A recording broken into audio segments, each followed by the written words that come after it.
Chapter 1193. Xian Envy of the Ninth Heavens! Exclamation startled Tang Jing. His attention was instantly attracted as he turned to look at the huge screen. There were many surveillance images on the screen, and some of them were familiar to him. Our house. Tang Jing was shocked as he immediately recognized that this was actually the scene of the surveillance camera outside his house. The bureau chief was monitoring his house. This made him furious. He slammed his fist on the ground and roared, "Damn it!" No matter who it was, they would have the same reaction when they saw their house being monitored. The Empyrean fairy frowned. Looking at the surveillance images, she could imagine that her every move was being watched by someone else. It was needless to say how angry an expert would be when he found out about this cruel reality. The bureau chief's actions not only provoked Tang Jing, but also deeply provoked the Empyrean fairy. Her murderous aura surged. Tang Jing glanced at the Empyrean fairy and said, "Looks like he has been planning this for a long time. He was already dissatisfied with us and even wanted to kill us. However, we didn't take him seriously at all. This kind of underestimation will definitely lead to a disaster. It's just that we haven't reached that stage yet." The Empyrean fairy nodded in agreement and said, "This is God's will. We must be wary of him in the future, especially since he has the mechanical warriors." Tang Jing looked at the messy mechanical warriors on the ground and thought of the same question Ji Wuxiang had. He said, since he can create more than 100 mechanical warriors, then it's not impossible for him to mass-produce mechanical warriors or even build a mechanical warrior army. What kind of scene would that be? Tang Jing couldn't imagine it. However, one thing is for sure. If the bureau chief has such a powerful force, it might not be a good thing. That's because he's too selfish. The Empyrean fairy felt the same way. She never had a good impression of officials. After all, Qin Shi Huang was the greatest example in history. It was hard for her to have a good impression of him. Then what are you going to do? Tang Jing pondered and said, "This matter is of great importance. It's not something that can be decided with just a few words. Let's leave this place first. It won't be too late to decide later." The Empyrean fairy nodded and didn't object. They looked at each other and jumped at the same time. Whoosh! With two sounds of breaking through the air, the two of them soared into the sky, causing the soldiers outside to exclaim in surprise. They stared at the sky dumbfoundedly, but the two figures quickly disappeared, and not even their shadows could be seen. As for what kind of chain reaction this mess would cause, they were not in the mood to care. After returning home, Tang Jing first searched around his house and found many hidden surveillance cameras, which clearly recorded the movements around his house. This large villa area was already protected by a large array. Ordinary people had no qualifications or opportunities to enter. Apart from the peripheral surveillance, it was indeed difficult to find an effective way. This kind of surveillance could only give a general understanding of what was going on inside the array, and couldn't touch the core. However, it was enough to know a lot of secrets. Among them was the backyard of Tang Jing's villa, where a transmission array was set up. This was one of Tang Jing's big secrets, and the transmission array was the key to connecting to the island. In this way, wouldn't the scene of him using the transmission array many times be monitored? A feeling of uneasiness instantly enveloped Tang Jing. His eyes flashed with a cold light, and he took down all the cameras. This movement attracted the attention of others, who gathered around and looked at the cameras in his hands. Their faces were filled with confusion. "What is this?" Yi Dingdang asked curiously, "Why are there so many cameras around our house? Did you send someone to install them?" "How could it be me?"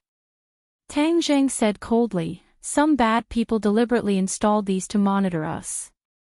"Ah, monitoring." Yi Dingdang covered her mouth as her eyes widened. Her mind raced as she immediately thought of how she had climbed into Tang Jing's room through the window in the middle of the night. Didn't this mean that all of this was recorded by the surveillance cameras? So embarrassing. Although she was carefree, this matter was too private and should not be made public. Therefore, she was extremely angry. Her almond eyes were wide open as she said with a fiendish expression, "Who did this? We must not let him off." Although the others did not have as much information as Yi Ding Dang, they still felt uncomfortable all over. They said indignantly, "This person is scheming and actually wants to deal with our family. We must not let our guard down." Lord Envoy. Suddenly, the witch clan disciples all knelt down in front of Tang Zhang and said with incomparable shame, "Please punish us, Lord Envoy. It's all because of our incompetence that we didn't discover the enemy's vicious intentions. We almost caused a disaster."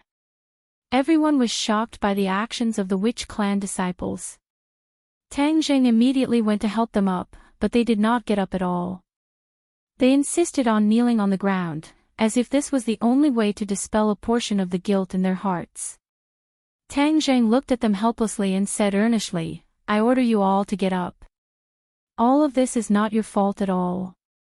Everyone has moments of carelessness. Moreover, all of this is because the enemy is too cunning. It's not your dereliction of duty, understand?" The witch clan disciples looked at each other in dismay. Seeing that Tang Zhang was furious, they did not dare to disobey his orders and stood up resentfully. Tang Zhang swept his gaze across the witch clan disciples. Of course, he understood the thoughts of the witch clan disciples. The witch clan was absolutely loyal to him, and any mistakes they made would be magnified infinitely in their hearts. Tang Zhang did not wish to see this scene. "I'll say it again. If there's anything in the future, don't take responsibility for it. I'm not a muddle-headed person. Don't tell me that I can't tell who's on my side and who's on my enemy," Tang Zhang deliberately asked in a deep voice. The witch clan disciples all revealed looks of shame and lowered their heads. "So, I don't want to see you all volunteer to ask for forgiveness again. Do you understand? I am a person who rewards and punishes clearly. If you have really made a mistake, I will naturally not be merciful." Tang Zhang's aura surged, especially the dragon's might that was faintly discernible, causing people to not have the slightest thought of resisting. There was only the word, "submit," in their hearts. When the few women saw this scene, their eyes lit up as they looked at Tang Zhang with burning eyes. This was their lover, he was truly a hero. Who did this? After calming down, Fang Shishir asked curiously. This was the doubt in everyone's hearts as they looked at him curiously. Tang Zhang muttered to himself and said, "Chief." "What?" "It's him." Everyone was shocked and stared at Tang Zhang with their eyes wide open. Obviously, they were the same as Tang Zhang and had neglected this important mission.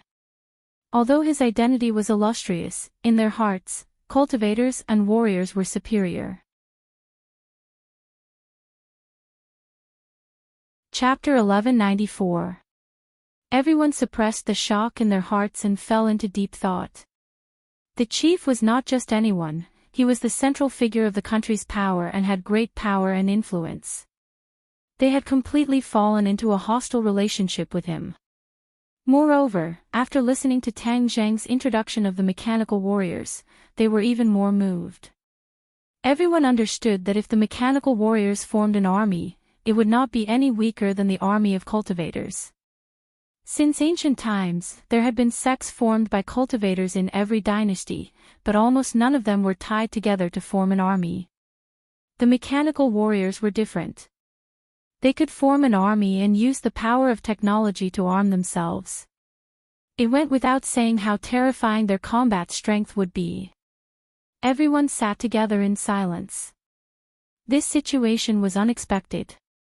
If they continued to let it develop, it might develop into the third most powerful force in addition to the demons and the Yellow Emperor's former subordinates.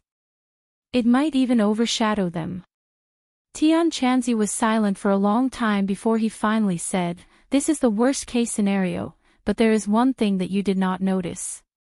This mechanical warrior army is indeed extraordinary, but in terms of experts, they are often inferior to the demons and the Yellow Emperor's former subordinates.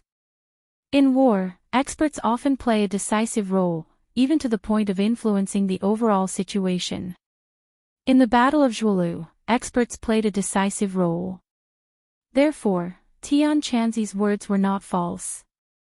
But the Empyrean Fairy and I feel that the chief is no longer an ordinary person, but a cultivator. Tang Zhang said in a low voice. This was the consensus between him and the Empyrean Fairy, although he did not understand how he did it or how he hid his cultivation. But there was no doubt that this was an indisputable fact. Cultivator. Everyone was shocked. A cultivator's lifespan and combat strength would be greatly increased. If this was true, then the chief's strength would rise to another level, especially with the help of the mechanical warrior army. The explosive combat strength would be unimaginable. So, if we need to defeat him, we must first restrict his power. This is the key to his mechanical warrior army. Without power and resources, the mechanical warrior army is just a castle in the air. Li Xiaotian finally spoke. She racked her brains and a mature and bold idea gradually formed in her mind. Hearing this, everyone turned their heads at the same time and looked at Li Xiaotian with burning eyes. Tang Zhang's heart stirred. What brilliant plan do you have? He asked. He knew that Li Xiaotian had always been resourceful, especially when it came to scheming. After all, she had once been the holy maiden of the Li Palace. Although she had lost her memories, her talent had not been affected in the slightest. Li Xiaotian's lips curled into a smile. Her seduction skills were maturing day by day. Every frown and smile of hers was full of flirtatiousness, causing one's heartstrings to tremble. Remove the firewood from under the cauldron. Li Xiaotian bit her white teeth and softly spat out 4 words. Everyone began to mutter in their hearts, not understanding the meaning of these words. Li Xiaotian no longer kept him in suspense and said with a smile, "Where does his power and resources come from?" "Of course it's his identity." "Yes, so as long as we expose his identity and remove that outer layer, he will be an ordinary cultivator. After all of his resources have disappeared, how could he possibly threaten us?" A feeling of suddenly seeing the light, as if the clouds had parted to see the bright moon, gradually filled his heart. Tang Zhang turned pale with fright as he looked at Li Xiaotian. This plan of removing the firewood from under the cauldron was indeed very powerful, but it also had to be said that it was extremely daring. This was because, after all, the chief was at the pinnacle of power. Although he was not the head of the country, he was still one of the top people. Shaking him was extremely difficult. Li Xiaotian did not seem to care at all. She continued, "He has many opponents. They are all hoping for him to make a mistake. They are even secretly collecting information on him. As long as we reveal the matter of the mecha warriors to them, then we don't need to do anything. They will be impatient to deal with him. Because, once he truly creates the mecha warriors, then there will be no one else in this country who can do anything. Everything they have now will go down the drain. For their own benefits, they will definitely stop at nothing to attack him." Many people who had not yet understood heard this and finally understood the brilliance of removing the firewood from under the cauldron. Only someone as daring as Li Xiaotian, who had never placed any importance on being an official, would come up with this kind of plan. Tian Chanzi looked deeply at Li Xiaotian and could not help but say that he was impressed. He had always prided himself on being smart, but he had never thought of this kind of plan. "I agree. When the sandpiper and the clam fight, the fisherman benefits. This is the most beneficial method for us." Tian Chanzi said in agreement. Empyrean Fairy thought for a while and also nodded. "I agree." The others all looked at Tang Zhang. This matter was of great importance, and the final decision rested in Tang Zhang's hands. Tang Zhang's eyes kept changing. This decision was of great significance and had far-reaching effects. He had no choice but to be cautious. In the end, he fiercely gritted his teeth and said, "Fine. Now that we've been forced into this situation, he can't wait to put me to death time and time again. If I continue to think about it, then wouldn't I be letting him ride on my head? So what if he has a high position? He doesn't have the final say in this country, and he's not an ancient emperor. Even an emperor can be pulled down from his horse if he's willing to be cut into pieces, let alone a mere high official." After saying this, the thoughts in his heart suddenly became clear, and he felt a lot more relaxed. After listening to his impassioned speech, everyone's eyes were different, and they all bloomed with excitement. Although Princess Anne was a member of the royal family, there was also a deep-rooted rebellious spirit in her bones. Otherwise, how could she have done so many extraordinary things? What she yearned for the most was to fight for freedom and be a hero who could break free from the shackles and shackles. This was the work of romanticism. But she fell for this. She stared at Tang Zheng without blinking. Her heart was like a flower that slowly bloomed, and a fragrance filled her entire body. "Do you need any help?" "I can ask my father for help," Princess Anne impatiently said. "No need. This is our own family matter. If outsiders interfere, it will instead cause unnecessary trouble and lead to more disturbances." Li Xiaotian rushed to reject Princess Anne. This was a family matter. If it involved foreign powers, there were indeed too many uncontrollable factors, and it could even develop in the opposite direction.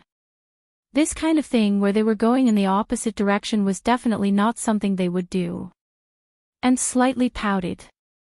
Li Xiaotian's rejection made her unhappy. She looked at Tang Zheng with expectant eyes. "And thank you for your good intentions. Li Xiaotian's words are reasonable. If you interfere, it will only make the situation more complicated." Tang Zheng tactfully refused. And was a little disappointed.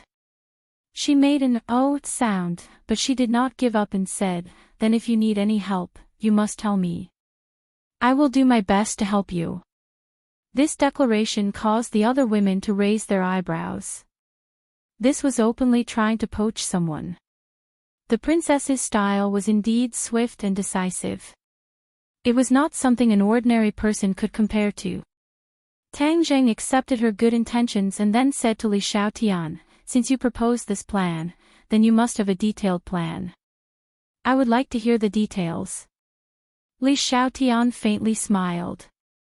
She thought that he really did understand her. This feeling was very good. She suppressed the distracting thoughts in her heart and organized her thoughts. She said, "Do you still remember the pillow talk plan I told you about?" Tang Zheng nodded. The others raised their eyebrows and curiously looked at the two. How come they did not know about this pillow talk plan? Could it be that there was a secret between the two of them? In reality, Tang Zheng did not place this pillow talk plan in his heart. This was Li Xiaotian's full operation, so he simply acted as a hands-off shopkeeper. Seeing his family's suspicious and curious faces, Tang Zheng simply explained the pillow talk plan. When everyone heard this, they could not help but be secretly shocked. So the Li Palace still had such a hidden power. This seemed insignificant, but in many critical moments, it could play a pivotal role. The pillow talk plan was very successful. Many of the higher-ups have a good impression of you, but they have never had the opportunity to meet you. They are rivals with the chief and have long been incompatible. As long as we do not reveal the chief's strength and plan, they will definitely not be able to sit still and attack. The plan to take drastic measures will succeed. Li Xiaotian said confidently. "Hi, truly hi." Tian Chanzi could not help but give a thumbs up as he praised from the bottom of his heart. Women could hold up half the sky. This Li Xiaotian truly had the ability to laugh at the world. Although his personal strength was not ridiculously high, the key point was that his scheming and strategizing skills were rarely matched by others. This was the group of people at the top of the hierarchy who were included in the calculations. Of course, this was for their own good. If the chief really succeeded, then their positions would be in jeopardy. Presumably, they would also be very happy to know this news. Marshall looked at Li Xiaotian with a complicated expression. Her cultivation was higher than Li Xiaotian's, but in terms of scheming, she was lacking by a level. Back then, she and Li Xiaotian were listed as the candidates for the next sect master and palace master of the martial organization and Li Palace. This was not without reason. One person's martial strength was off the charts, while the other was unparalleled in scheming. They were both heroes among women. Fang Shishir and Yi Dingdang looked at each other at the same time. Both of them felt the pressure. Li Xiaotian and Princess and both had Sima Zhao's heart. Everyone knew this, but they had no way to stop each other.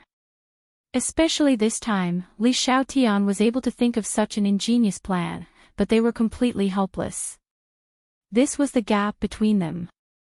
Without a doubt, after this matter, Tang Zheng and Li Xiaotian would be closer in the future. Li Xiaotian would also take this opportunity to get closer to Tang Zheng. As for what would happen in the future, no one knew. Suddenly, a sense of crisis arose in his heart. Other than being the first to get to know Tang Zheng, they were completely inferior in all other aspects. The two of them frowned and sank into deep worry. They had to find another way to realize their value. No one else noticed the abnormality of the two of them. Li Xiaotian continued, "If you agree, then I will send someone to carry it out. Before long, there will be results."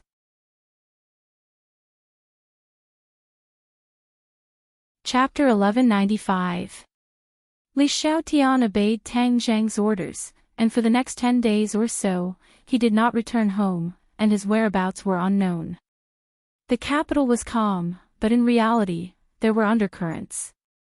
The Yan family sent out some news, and the things that happened in the military base in the suburbs of the capital were still spread out a little, but it was very different from the truth. The mountain peak was split in half, described as the result of some kind of advanced weapon test, which attracted the attention of many countries' militaries. When Yan Podin mentioned this matter, he shook his head and sneered. He clearly said that this was a smokescreen released by the officials, and the actual situation was definitely not like that. Tang Zheng secretly praised, as expected, the older the ginger, the spicier it was. Although Yan Podin did not personally witness it, he was not deceived. Since the Yan family had taken the initiative to inform him, Tang Zheng did not hide anything and explained the whole story in a few words.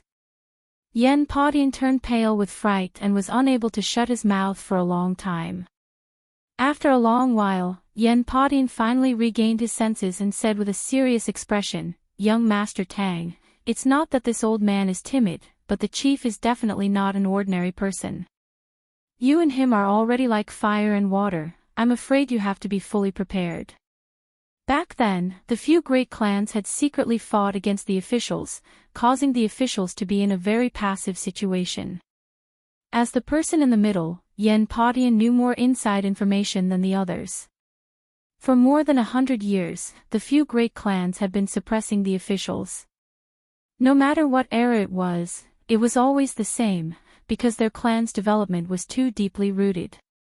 However, ever since the chief took power, this situation had quietly changed, especially since the relationship between the few great clans had deteriorated day by day, and the open and hidden battles had become more and more intense. Yan Podin was extremely observant, and in the end, placed all of this on the head of the chief. He was the one who had secretly manipulated all of this, but it was extremely secretive, and did not leave behind many clues. By the time Yan Podin truly discovered it, the situation in Huaxia had already undergone an earth-shattering change. Cultivators had appeared out of nowhere, and it would be useless to bring up this old debt. This time, after hearing the chief's magnificent feat, Yan Podin revealed this inside information. Tang Zheng's expression changed slightly, and he felt deep respect for her. One could not judge a book by its cover. The chief had actually unknowingly done so many magnificent deeds. If there were no cultivators involved, Perhaps, the power of the officials would become stronger and stronger, and the few great clans would be in imminent danger. If Tang Zheng had not defeated the great families, there was a high chance that they would have declined. It was only a matter of time. The Ye family is still under the support of the chief. In the past half a year, they have attacked the city and taken out the stronghold, and their strength has greatly increased. They have already recovered to their previous level. Although they are still unable to threaten our existence, they will definitely be stronger than before. Yen Padian said earnestly. The strong rise of the Yi family made people see how extraordinary the chief was. With just support, the Yi family regained so much vitality. It really made people have a whole new level of respect for him. Then do you think the Yi family will know the whereabouts of the chief? Tang Zheng asked curiously. In the past 10 days or so, he had not been idle. He had spread out an inescapable net to search for the bureau chief's whereabouts, but to no avail. He was like a drop of water falling into the sea, without a trace. This made Tang Zheng feel as if there was a blade at his back. Maybe. After all, their relationship is not shallow. Yen Padian hesitated for a moment, and said doubtfully. A light flashed in Tang Zheng's eyes, as if he was deep in thought. Yi Dingdang looked at him and immediately realized the opportunity, and said, I'll go to the Ya family for you. In the past 10 days or so, she and Fang Shishir had been vexed over their position and role. Now that they saw an opportunity, she naturally could not shirk her responsibility and volunteered herself. Yi Dingdang and the Ya family could be considered as fire and water. Her trip this time would definitely not be smooth, and might even be dangerous. Yi Dingdang was very clear on this point, but she was once a member of the Ya family, so she was the best candidate. Moreover, only danger and difficulty could explain her value, so she had to go even more. Tang Zheng frowned as he looked at her, and said, I'll go alone, you don't have to go. Although Yi Xuanji was still alive, Yi Ke was currently handling the specific matters. Yi Xuanji had always been in hiding, but in reality, the one who was most likely to be in contact with the chief was him. Therefore, he had to find Yi Xuanji this time. Last time, because of the nightmare, there was a fight in the Ya family. After that, Tang Zheng never went to the Ya family again. This time, there might be a fierce battle. The Ya family was not a match for Tang Zheng. He was not worried, but he did not want Yi Dingdang to face the Ya family directly. This was a scene that Yi Tianlei did not want to see. Yi Dingdang did not have such concerns. She grabbed Tang Zheng's arm, as if she would not let go if he did not agree. Fang Shishir saw through Yi Dingdang's thoughts and was not jealous. Instead, she was happy, as this was equivalent to finding a breakthrough. Thus, she immediately pleaded for Yi Dingdang, just bring her along, maybe she can help. Seeing Fang Shishir speak, Tang Zheng was silent. Fang Shishir rarely asked him for help. Since she opened her mouth, Tang Zheng could not refuse. He reluctantly said, Okay, but Dingdang, you have to listen to me. Don't act rashly. We are just going to inquire about the situation. If it is not a last resort, there is no need to fight. Yi Dingdang smiled and nodded, Don't worry, I am very obedient. Outside the Ya family, Yi Dingdang had not been here for a long time. Looking at this familiar and strange scene, her face changed subtly, and she sighed faintly. If you don't want to face them, it's not too late to go back now. Tang Zheng advised. Yi Dingdang stuck out her chest, causing it to slightly tremble. She was as proud as a beautiful peacock as she heroically said, Do you think I would be afraid of them? Humph, it's not like I have a guilty conscience. They should be the ones who have a guilty conscience. Seeing her high fighting spirit, Tang Zheng smiled and said, We don't need to force our way in and cause too much trouble. We just need to find Yi Xuanji. I have lived here before, so I know where he is. In order to prove her worth, Yi Dingdang impatiently said, Normally, when he has nothing to do, he will definitely stay in his own training ground to cultivate.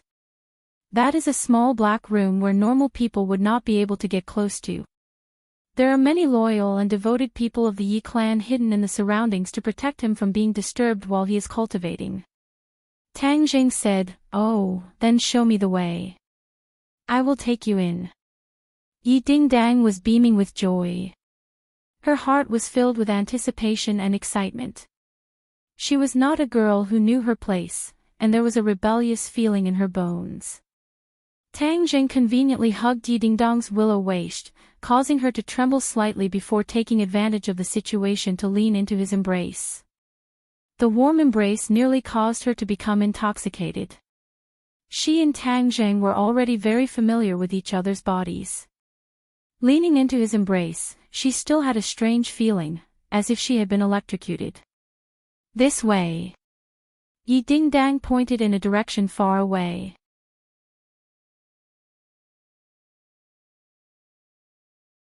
Chapter 1196. In the Ya family's huge courtyard house, there were countless people lying on the ground. Tang Zhang and Yi Dingdang were both stunned by this scene. The two of them silently landed in the courtyard and looked at each other in dismay as they looked at the crowd around them. "What's going on?" Yi Dingdang asked in a low voice. Tang Jing shook his head and frowned. He raised his head and looked at the sky. The sun was shining brightly, but there were so many people lying in the courtyard. Their breathing was steady and their vitality was normal, as if they were sleeping soundly. This scene was extremely strange. It was extremely quiet, and under the scorching sun, it made people feel as if they had fallen into an ice cave. "These are all people from the Ya family.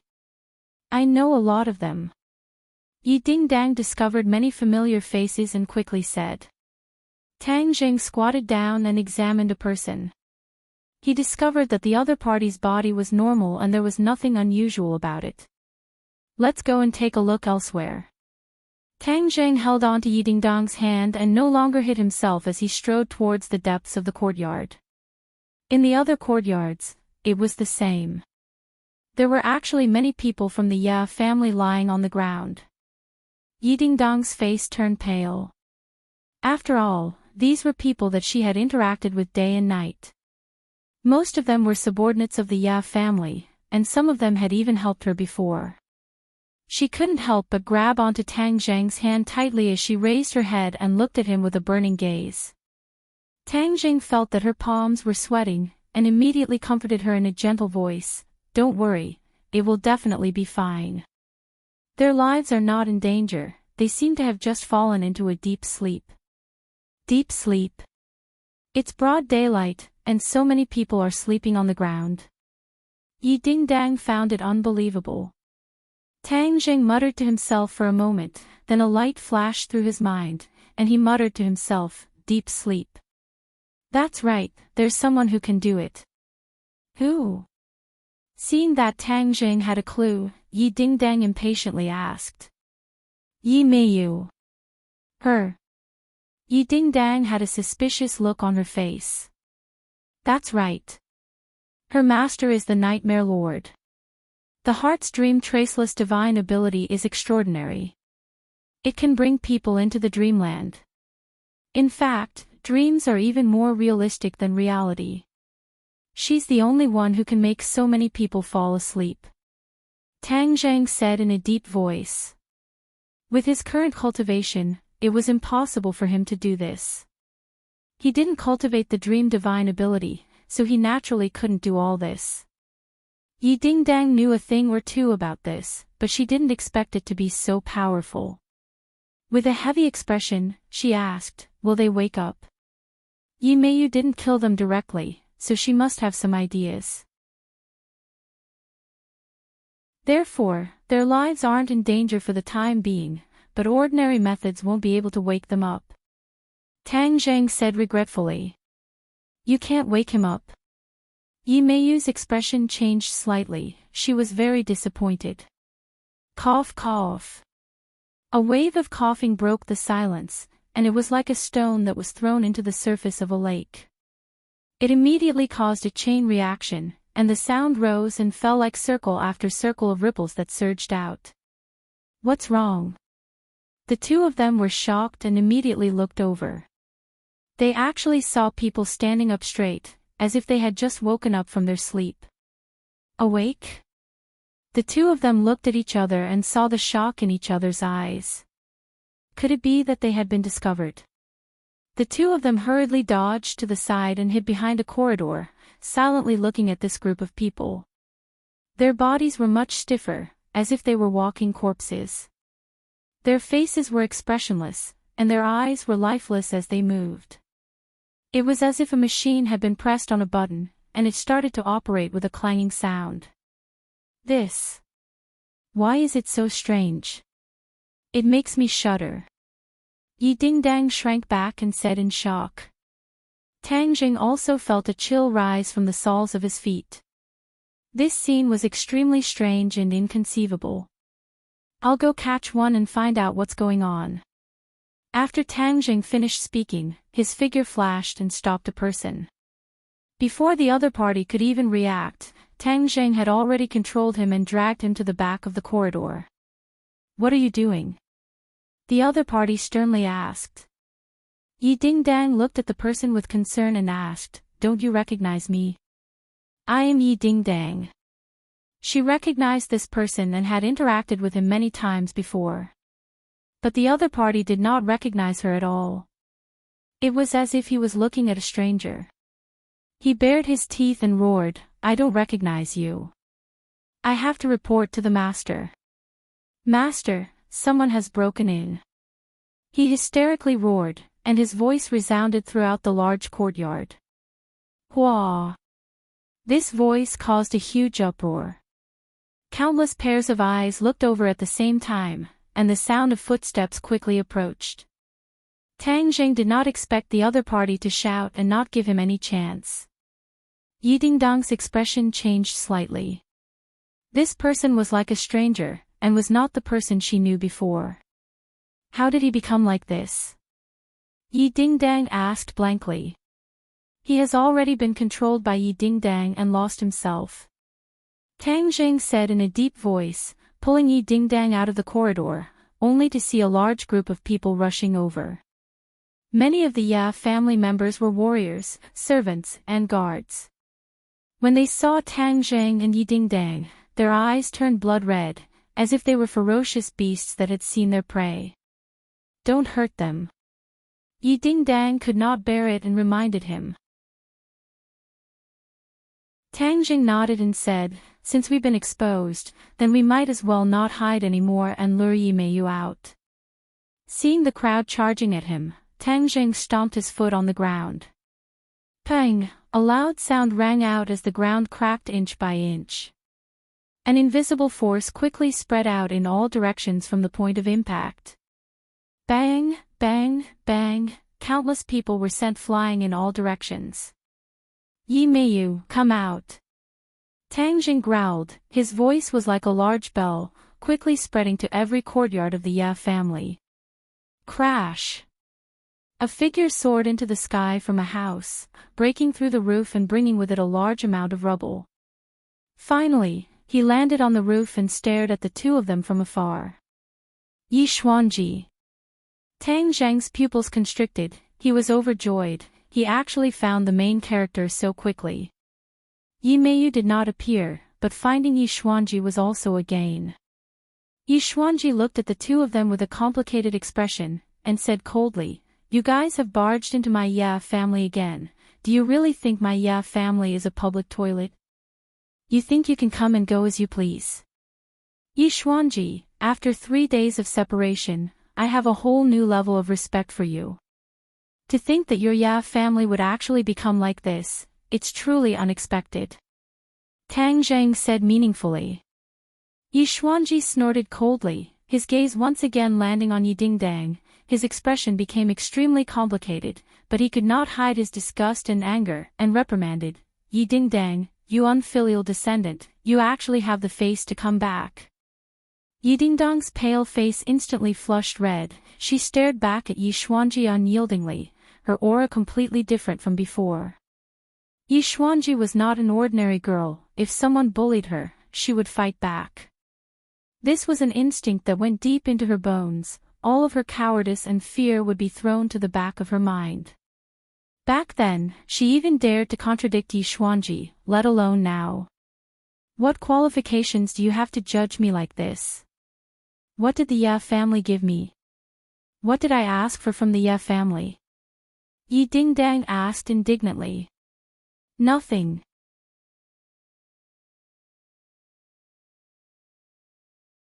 Chapter 1197.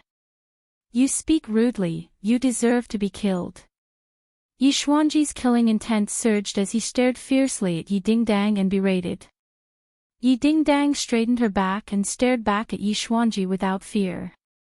Tang Zheng moved his feet slightly, blocking their line of sight, and said, Yi Xuanji, what kind of hero is it to target a girl? Why did the Ye family become like this? Yi Xuanji froze slightly, his expression fluctuating as he said, what does this have to do with you? It's not good to spread the family's dirty linen, right? Tang Zheng's eyes were like torches. He immediately revealed the mystery behind it. The entire Ye family has fallen into a deep sleep. This can't be your doing. I'm afraid it's Yi Meiyu's doing. This means that your control over the Ye family has been taken away, right? Yi Xuanji's face flushed red. He blew at his beard and glared, and refuted, nonsense, the Ye family is mine, how can it be taken away by others? Tang Zheng stared straight at him, pointed around, and laughed mockingly, is that so? Then explain all of this. The surrounding guards stared at Tang Zheng and Yi Dingdang like tigers eyeing their prey. Yi Xuanji looked at these people, his gaze became unnatural, he snorted angrily and said, this is my Ye family's family matter, why should I say anything to you? Ha ha ha. What a joke, this is just an excuse for you to deceive yourself. The Ye family has completely lost control, it's just that you insist on wearing a fig leaf. Actually, no matter how your Ye family changes, it has nothing to do with me. I'm just here to ask you a question. Tang Jing shook his head, disdainful of Yi Xuanji's ability to be stubborn, and directly stated his purpose for coming here.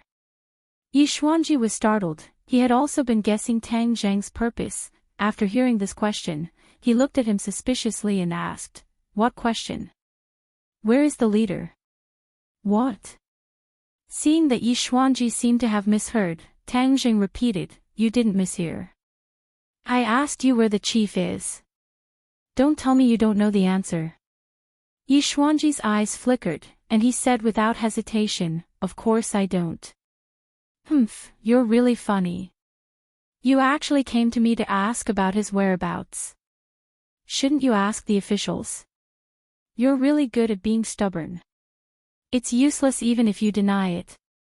Your reaction has already told me that you definitely know the answer. Tang Jing pressed on. Nonsense. I advise you to leave this place quickly. Otherwise, I won't be polite anymore. Yi Xuanji knew very well that he was no match for Tang Jing. Although he was arrogant, he didn't dare to act rashly. What if I don't leave? Tang Jing crossed his arms and looked at Yi Xuanji lazily. Yi Xuanji couldn't sit still. With a whoosh, he flew down from the roof and looked at Tang Jing from afar. For a moment, he couldn't find any words to refute. Yi Dingdang looked at this scene and her gaze finally fell on Tang Jing. Although he looked lazy and didn't care, the strong confidence he exuded was intoxicating. Yi Xuanji, you don't dare to speak. Then obediently tell me the answer. Tang Jing forced. Peng peng peng. Suddenly, a series of uniform footsteps sounded. Tang Zheng's pupils shrank. He discovered that the guards and servants were on the move again. They all rushed towards Tang Zheng at the same time. Each and every one of them had a crazed expression. Their eyes were filled with killing intent and hatred. It was as if they wanted to skin Tang Jing alive. Stop! Before Tang Jing could react, Yi Xuanji roared and stopped a few people. However, these people acted as if they didn't see Yi Xuanji and directly rushed towards him. Tang Zheng opened his eyes wide in surprise. This scene was out of his expectations. These guards and servants were all from the Ye family. How could they fight against Yi Xuanji? Isn't this a rebellion? Yi Xuanji's face was ashen. He stared hatefully at his subordinates who were rushing over. These people used to listen to him, but ever since they were hit by Yi Meiyu's hard dream traceless spell, they seemed to have changed into a different person. They didn't listen to his orders at all, and were like puppets. This made Yi Xuanji very angry, but there was nothing he could do. Although he had repeatedly stated that the Ya family was still under his control, he knew very well what the truth was.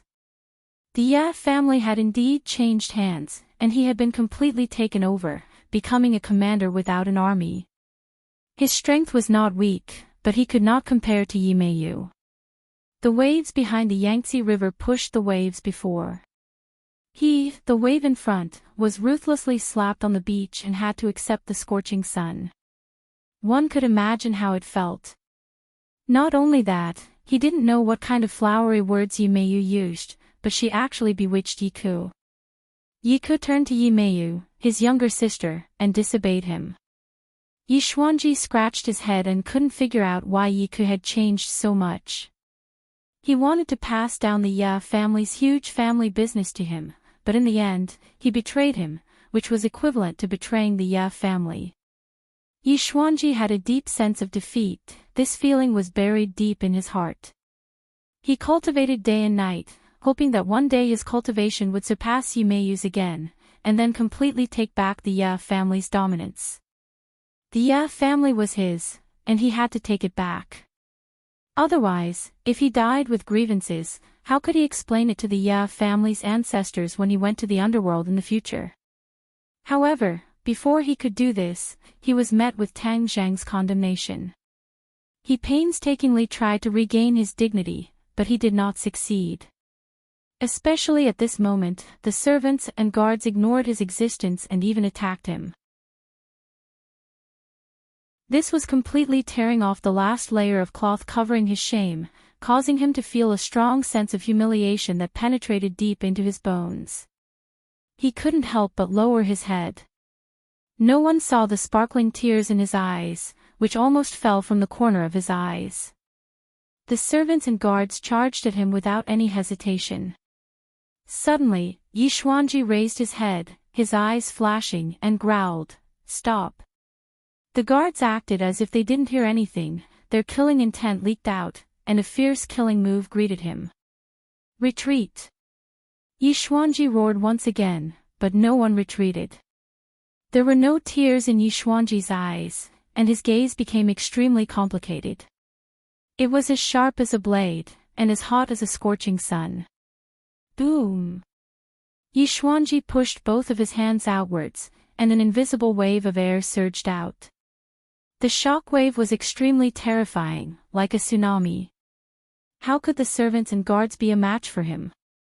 In an instant, they were sent flying backwards. They were scattered all over the ground like spare parts. One by one, they fell to the ground and screamed miserably, but the way they looked at Yi Xuanji was even more furious, as if they were facing an enemy who killed their father. Looking at this scene, Yi Xuanji's heart ached. These were the people he had trained, but in the end, they had become his enemies. This was a joke, a huge joke. Ha ha ha ha, Yi Xuanji laughed wildly, and a drop of tear actually flowed out from the corner of his eyes.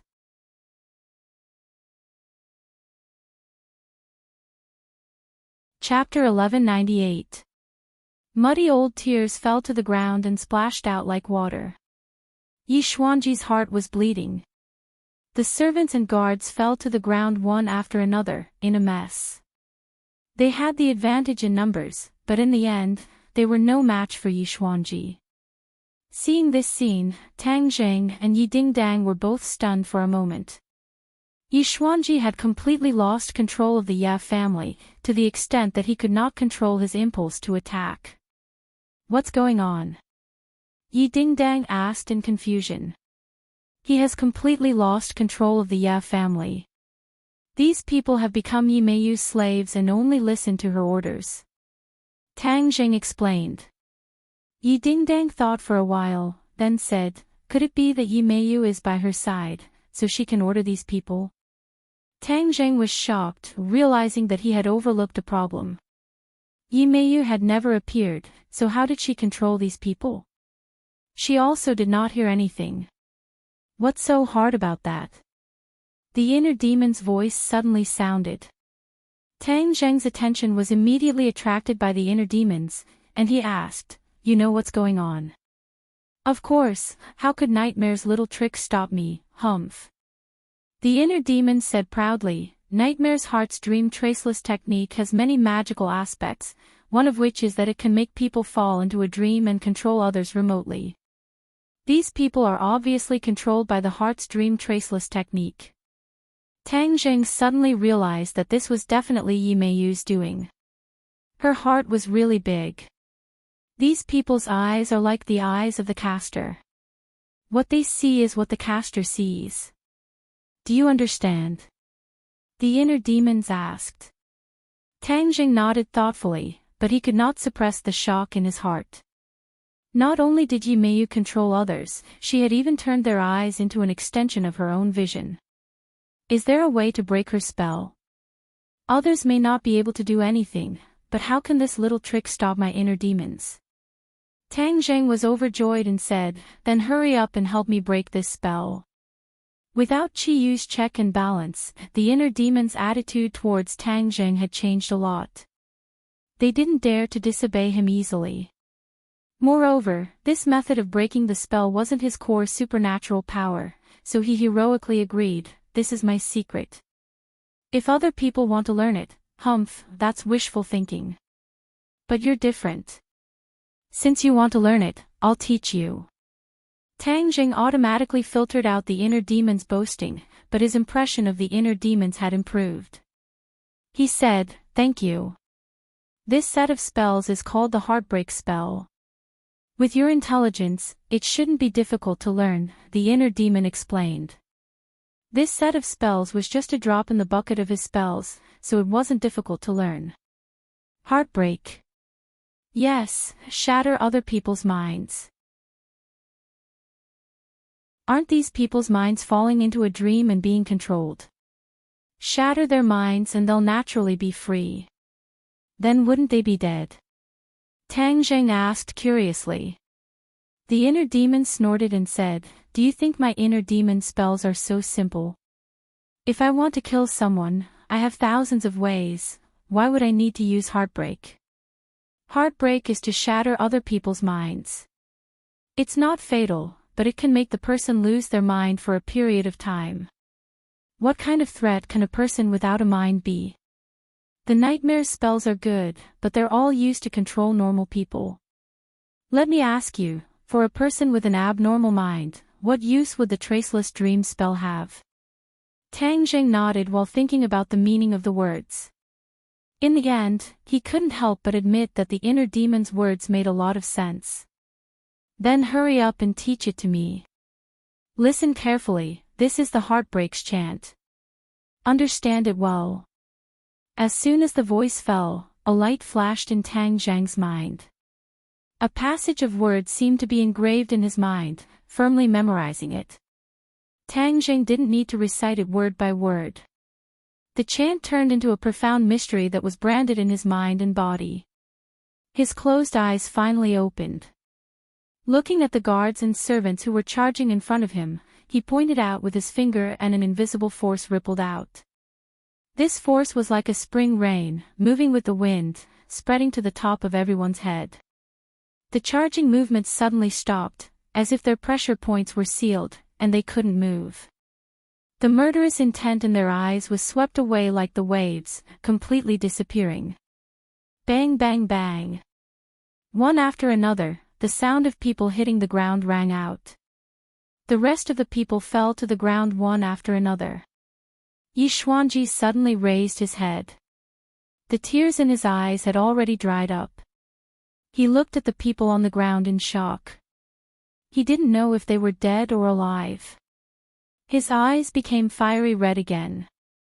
He stared at Tang Jing hatefully and roared, "What did you do?"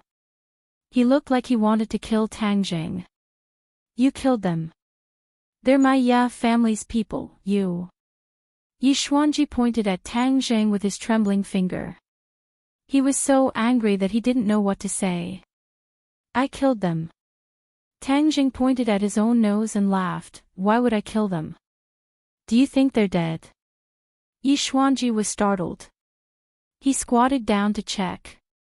Sure enough, they weren't dead, but just unconscious. "What kind of magic did you use?" Yi Xuanji looked up and stared at Tang Jing, and asked in surprise. He had seen Tang Jing's magic many times. The most miraculous time was when he was in the ghost realm. He walked through the gates of hell and was reborn. All of this was thanks to Tang Jing. In the ghost realm, he saw Tang Jing's strength. He couldn't believe that he could come and go as he pleased in another world. This made a deep impact on him. For a long time, he almost didn't dare to think of making an enemy out of Tang Jing. As time passed, the contradiction between him and Tang Jing became deeper and deeper. All kinds of interests led to hatred overshadowing fear. He tried his best to suppress the fear in his heart. At this moment, seeing this scene, that kind of fear once again surged out from the depths of his heart, causing his heart to turn cold. The way he looked at Tang Jing also changed a lot. He suddenly felt a sense of melancholy. The days of martial artists seemed to have come to an end. Whether it was Tang Jing or his granddaughter Yi Meiyu, they were all young and had risen up in a very short period of time. They had completely left these old fellows behind. The heavens seemed to have destined that martial artists had completely declined. Tang Jing sneered, but did not say the 3 words heartbreak technique. He only looked at Yi Xuanji coldly and said, "You wouldn't know the divine abilities of a cultivator even if I told you. How do you feel seeing the family reach this point?" Yi Xuanji's expression changed, his gaze wandered around the people on the ground, as if he had lost his soul. The huge family business he had created had completely changed hands, and the family no longer had anything to do with him.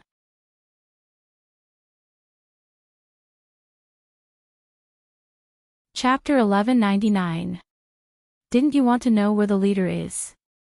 Yi Xuanji's words shocked Tang Jing. He stared at Yi Xuanji with a burning gaze and asked, "You're finally willing to tell me the truth?" The change in the family had touched Yi Xuanji's heart, which was why he compromised. Looking at Yi Xuanji's dazed expression, Tang Jing suddenly had a feeling of enlightenment, as if he could understand his thoughts. However, he would not pity him, because a pitiful person must have something to hate. Yi Xuanji could have walked on a broad path, but he was too selfish. What he wanted was too different from his own strength, which led to the current situation. All of this was his own fault. Yi Xuanji looked at Tang Jing coldly and said, "I don't know where the leader is, but someone does." "Who?" "Yi Meiyu." Yi Xuanji clenched his teeth, and said this name with mixed feelings. In the past 20 years or so, this name was like a child to him, unable to cause many ripples. Even though Yi Meiyu was dissolute and lived a chaotic life, causing the family to be humiliated, he did not feel too strongly about it. After Yi Meiyu became strong and forcefully entered the family, Yi Xuanji's position was in danger, and his feelings became extremely complicated. He looked forward to the descendants of the family becoming stronger, but he did not wish for it to be like this. Completely ignoring him and playing by himself, he was like an old man who did not die, extremely unnecessary. Tang Jing's pupils constricted as he asked in astonishment, "You really don't know anything, you, the patriarch?" He didn't finish his sentence, but the word he was enough to reveal too much. The corner of Yi Xuanji's mouth twitched. His expression seemed calm, but in reality, there were too many emotions that no one knew about. "Where is Yi Meiyu?" Yi Xuanji shook his head. "These people are all his spies. If they see you, it is equivalent to her seeing you." If she knows that you want to find her, she will definitely hide. It will be extremely difficult for you to find her. Tang Jing frowned. If that was the case, wouldn't all his efforts have been for naught? Yi Xuanji looked at Tang Jing with a gaze full of ridicule. Seeing Tang Jing in trouble, he felt a sense of satisfaction in his heart. You have already successfully used the heart-shattering technique. Searching for the source, how difficult is it for you to find Yimeyu? The inner demon said to Tang Jing lazily. Tang Jing's head trembled. He knew that the inner demons had a way, and his heart calmed down. He looked at Yi Xuanji with ridicule, and said, "Do you think this is enough to stop me? Just watch. Inner demon, tell me the solution." The inner demon said, "Not only can the heart-shattering technique shatter a person's mind, it can also follow the trace of thought left in the bottom of their hearts and search for the source. Yimeyu can use their eyes to see you, and you can also track Yimeyu from their hearts." Tang Zheng's eyes lit up. The heart-shattering technique actually had such a miraculous effect. Although he had learned the technique, if he did not have the guidance of the inner demons, he would not have been able to completely comprehend it in a short period of time. At this point, the inner demons no longer kept Tang Jing in suspense, and simply told him the method of anti-tracking. Tang Jing understood, and a line seemed to appear in front of his eyes, spreading out from the hearts of the people on the ground. More than 100 thin lines twisted into a rope, gradually growing larger, and finally appearing more and more clearly in front of Tang Jing's eyes. The line spread into the distance. "Ding dang, let's go." Tang Jing held Yi Dingdong's hand and jumped onto the roof. Yi Xuanji stared at this scene in a daze. He could not see the line, but Tang Jing's sudden departure caused him to have a strange thought. Could it be that Tang Jing found a way? Impossible. Yi Xuanji shook his head fiercely, denying this point of view, but he was still not confident in his heart. It was as if every time he concluded that it was impossible for Tang Jing, the final result would cause him to be taken aback, as if he had been slapped in the face. "Nothing is impossible." A voice quietly sounded in his ears. Yi Xuanji's entire body trembled, like an unsheathed treasure sword. He suddenly turned around and stared at the direction of the voice with a torch-like gaze. A person was standing there unknowingly, as if he had always been hiding there. Yi Xuanji actually did not notice him, and his heart could not help but sink. However, when he saw the person's face, he felt that it was only natural. Because this person was Granny Li, the former palace lord of Li Palace. She was once in existence that Yi Xuanji could not reach. He racked his brains to establish a connection with her and win her over. Now, the two sides were people from two different worlds. Yi Xuanji did not let down his guard at all, and said, "Granny Li, why did you come to my Ye family? Is this Ye family still yours?" Granny Li hit the nail on the head. Yi Xuanji's face turned red, and stammered, "What does this have to do with you? You don't have to be hostile to me, because I have no hostility towards you. On the contrary, I am here to help you." Granny Li said with a smile, just like a wolf grandmother. Yi Xuanji was not so easily fooled. He sneered and said, "I advise you not to waste your breath and saliva." Granny Li shook her head and sighed. "You have been deceived by your own grandchildren, so you don't believe in anyone. I can understand, but what path do you have now? You are the only one left, and you are powerless to change the situation. As for the Ye family, do you think you can still take it back with your own strength?" This question made Yi Xuanji speechless. His heart was filled with sorrow, and his face became unnatural. Granny Li knew that she had to take the right medicine, and it had to be strong medicine.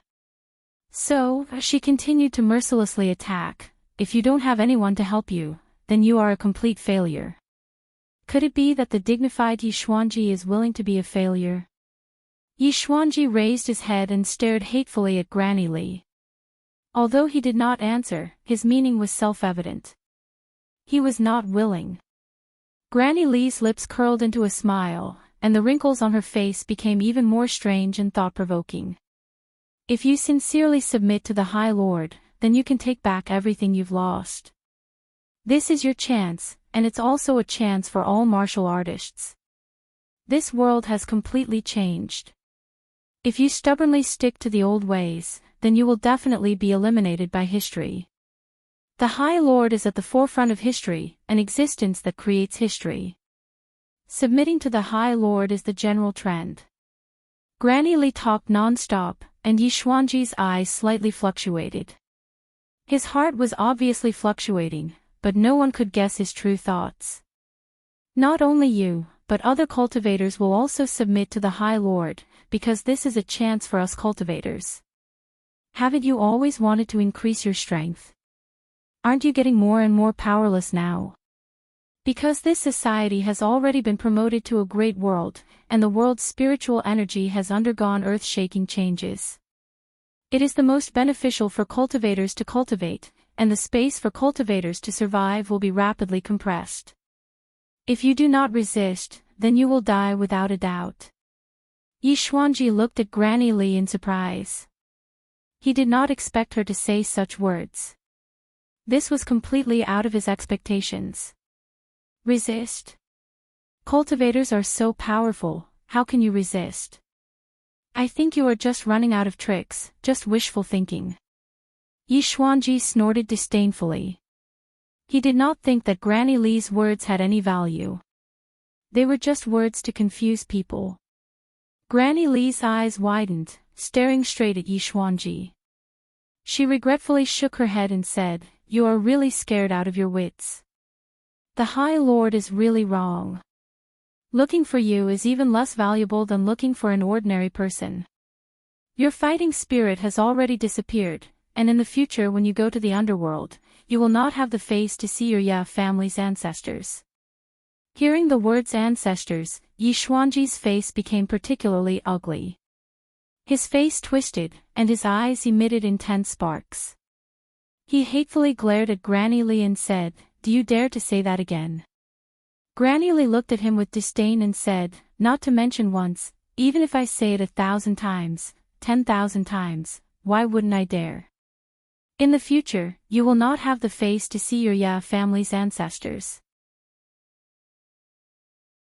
You are an unfilial descendant, and the Ya family will decline in your hands, and even disappear from this world. I will kill you." Yi Xuanji went berserk. Like an angry lion, he leaped and attacked Granny Li. Granny Li raised her walking stick and quickly pointed it at Yi Xuanji. How could Yi Xuanji be Granny Li's opponent? He panicked and the situation immediately changed. After a few moves, Yi Xuanji was immediately held by the walking stick at his throat, unable to move. Yi Xuanji was ashamed and angry at the same time. He hatefully glared at Granny Li and said, "If you want to kill me, then do as you please. If I even frown, then I am not Yi Xuanji." Humph, you have some courage. That means you are not hopeless.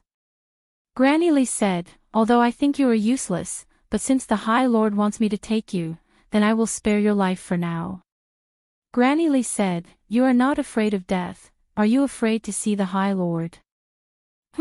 I, Yi Xuanji, have nothing to be afraid of." Yi Xuanji raised his head, incomparably proud. Granny Li looked at him expressionlessly and said, "Let's go." The two leaped and left the Ya family's courtyard house. Not long after, the two arrived at a secluded cliff. The mountain wind was biting cold, whistling through the air. A person stood proudly at the edge of the cliff. The mountain wind blew against his body. He was like a small boat in the middle of the waves. No matter how the wind and rain battered him, he remained firm and unwavering. Yi Xuanji's pupils constricted as he stared at the back of this proud and aloof figure. He seemed to be one with the environment, as if the cliff was him and he was the cliff.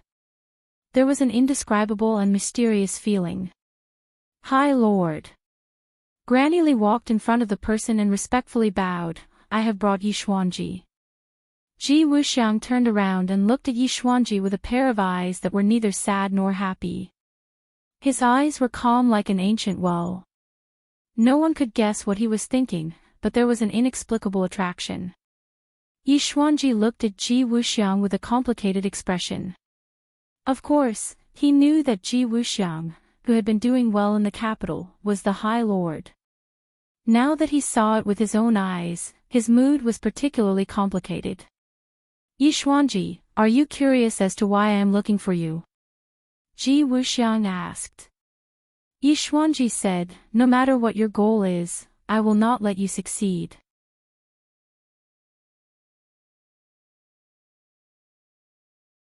Chapter 1200.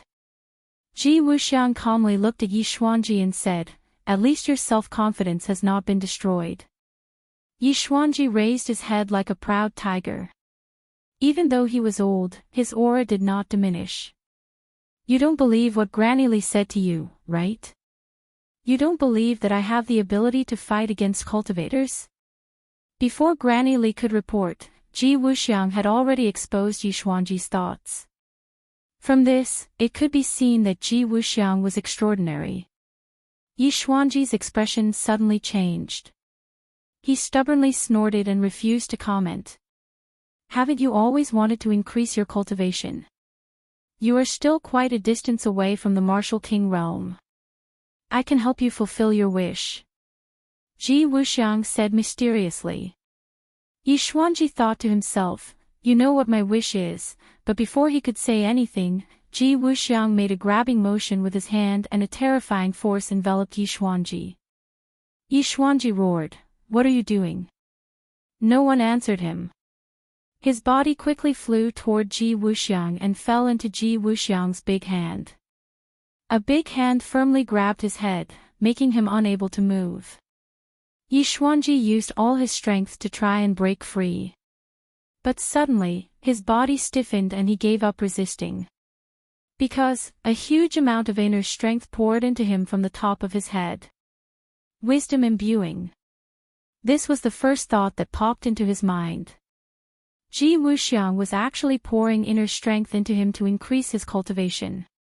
No matter how stupid Yi Xuanji was, he knew what Ji Wuxiang was doing. This was a critical moment. If he rashly resisted, it would be a great danger for him. Moreover, this was a rare opportunity. He had a premonition that his strength would increase by leaps and bounds, reaching the realm that he had always dreamed of.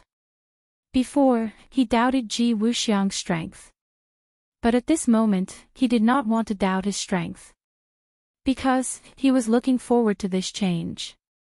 No matter how much he disliked Ji Wuxiang in the past, this disgust and hostility was now slowly disappearing. Boom! A loud sound came from Yi Xuanji's body. It was like a thunderclap, but also like a dam bursting, causing a flood to flow for thousands of miles. It rumbled with great momentum. This was a sign that his inner strength had broken through the layers of shackles and completely connected with Yi Xuanji's body and mind. His eyes suddenly widened and flickered with a bright light. His aura changed greatly and became extremely terrifying. Granny Li's eyes lit up as she looked at Ji Wuxiang. Then, she looked at Yi Xuanji with disdain. Yi Xuanji's face was filled with both shock and joy. She thought to herself, weren't you always so arrogant? Now you know how powerful the High Lord is. Yi Xuanji indeed knew how powerful Ji Wuxiang was, and he was deeply shocked. He could clearly feel the changes in his power. The steady flow of inner strength through every single one of his meridians made him feel an unprecedented power. His heart surged with emotion. Roar! He raised his head to the sky and let out a roar. His roar soared into the sky and shook the surroundings. Ji Wuxiang let go of his hand, took a step back, and silently looked at Yi Xuanji. Yi Xuanji's emotions calmed down bit by bit, the light in his eyes gradually converged, and his entire aura underwent an earth-shattering change. Yi Xuanji looked at Ji Wuxiang with a burning gaze. Their eyes met, and many complicated emotions intertwined in each other's eyes. Bang! A knee heavily hit the ground. The hard rock seemed to have been hit by a bullet as it flew in all directions, creating a large crater. Yi Xuanji knelt down on one knee, lowered his head towards Ji Wuxiang, and said respectfully, "From today onwards, Yi Xuanji will be at the High Lord's disposal." He was completely convinced by Ji Wuxiang. This time, his strength had increased by leaps and bounds, and he had broken through to the martial king realm in one fell swoop. This was a realm that he had dreamed of, but in the past, he did not even dare to think about it. One must know that back then, it was almost impossible for him to break through to the Great Master Realm. It was only because of Tang Zhang's appearance that he had the opportunity to break through. From then on, the progress of his cultivation had been extremely slow. He had racked his brains, but in the end, he had been defeated by Yi Meiyu. This had dealt an even heavier blow to his confidence. This was like a demonic barrier that firmly occupied his heart. He understood very well that with this demonic barrier, his cultivation would stop moving forward, and it would be difficult for him to advance in the slightest. He never thought that Ji Wuxiang would be able to help him break through to the martial king realm so easily. What kind of power was this? With his understanding, he was simply unable to think of a reasonable explanation. This was equivalent to the methods of an immortal, and was not the slightest bit weaker than a cultivator. He finally believed Grandma Li's words. The High Lord really had the potential and strength to fight against cultivators. Yi Xuanji's ambition that had been beaten down time and time again awakened, and his unwillingness to accept this had once again sprouted. He wanted to take back everything that belonged to him, clean up the family, and deal with the unfilial descendants of the Ye family. In the future, when he went to the underworld, he could also explain himself to the ancestors of the Ye family. Ji Wuxiang looked at Yi Xuanji with satisfaction and said, "Get up. Follow me, and I will not treat you unfairly. What you have lost, I will take back for you." Yi Xuanji nodded his head heavily, without the slightest doubt. Grandma Li said, "Now you know what I said was true, right?" Yi Xuanji earnestly said, "It was this Yi who was stupid, and had eyes but failed to see. I misunderstood Grandma Li's painstaking efforts. From now on, you better listen to the High Lord's orders, and not let the High Lord's painstaking efforts go to waste," Grandma Li warned. Yi Xuanji nodded, and after pondering for a while, he curiously asked, "High Lord, this Yi has something that I don't understand. How can my cultivation advance by leaps and bounds?" "Of course it's because the High Lord's cultivation is profound, that's why you can do this," Grandma Li rushed to say. This reason was not enough to convince Yi Xuanji, and it could be seen from his expression. Ji Wuxiang faintly smiled, pointed to the sky, and asked, "What do you see?" Yi Xuanji looked up at the sky. The blue sky stretched as far as the eye could see, and there were only a few clouds, and nothing else. He blankly shook his head. "Sky." Ji Wuxiang was obviously not satisfied with this answer, and Yi Xuanji also knew this, but he really did not know what answer Ji Wuxiang wanted, so he could only answer what he saw. "What else?" "Clouds." "What else?" Yi Xuanji pondered for a while, and blankly shook his head. Ji Wuxiang did not find it strange, and said, "You only see the sky and clouds, but what I see is through this boundless sky, I see the stars. The power of the stars is channeled into a person's body, and that's why your cultivation advances by leaps and bounds." "Star power?" Yi Xuanji asked in astonishment. "You know that cultivators need to absorb the spiritual energy of heaven and earth to increase their cultivation, right?" Ji Wuxiang asked. Yi Xuanji nodded. This was a well-known fact. We cultivators often rely on cultivating our inner strength to increase our cultivation. One is external, one is internal, so it's not hard to understand why cultivators often suppress cultivators. Cultivators take in external things for their own use, and the speed at which they increase their cultivation is strange, so we cultivators must change the situation. If cultivators can take in external things, why can't we? taken external things for our own use. Yi Xuanji was shocked. Could it be the power of the stars? Ji Wuxiang looked at Yi Xuanji with admiration, and said, "The power of the stars is of a higher level than the spiritual energy of heaven and earth. When we cultivators absorb the power of the stars for our own use, our cultivation will increase by leaps and bounds." Really? Yi Xuanji opened his eyes wide. He felt that this was inconceivable. There was actually such a good thing in this world. Of course it's true, just now was the best proof. I took in the power of the stars for you to use, and enlightened you. Yi Xuanji sank into silence, carefully reflecting on what he just experienced. He also checked the inner strength in his body, and it was indeed much better than before. This feeling made him immersed in it, and he could not help but ask, "Then how can I maintain this situation and continue to absorb the power of the stars?" He knew that this was the key, as the power of the stars would have a crucial effect on his cultivation in the future. Ji Wuxiang looked at Yi Xuanji with praise, as a smart person really quickly grasped the key point. "Only I can take in the power of the stars, but I will find a way to let the cultivators by my side also enjoy this kind of treatment," Ji Wuxiang said. "So you're saying that I don't have a good method right now, and I can only rely on you to take in the power of the stars?" Ji Wuxiang nodded. In fact, he really did not find an effective method for the others, and for him to control the heavens chess, taking in the power of the stars was very easy, as if it was just a thought. At this time, it was time to gather power, and firmly gather it by his side. He also could not let these people freely absorb the power of the stars, and if they wanted to rely on the power of the stars to increase their cultivation, then they must follow by his side, and over time, these people's loyalty and reverence towards him would greatly increase. At that time, he was confident that he would have found a way for all the cultivators to freely absorb the power of the stars, and all the cultivators would be loyal to him, and that would be the time for him to truly make his move.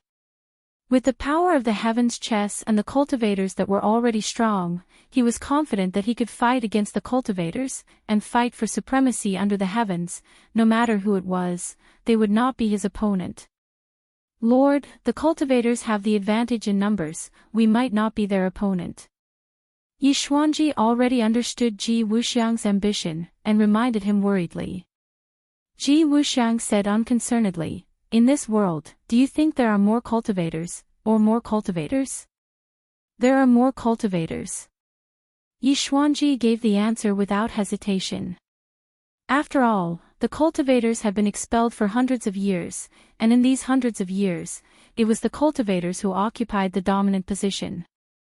Although they were not as strong as the cultivators, the number of cultivators was huge, and their numbers were definitely in the majority.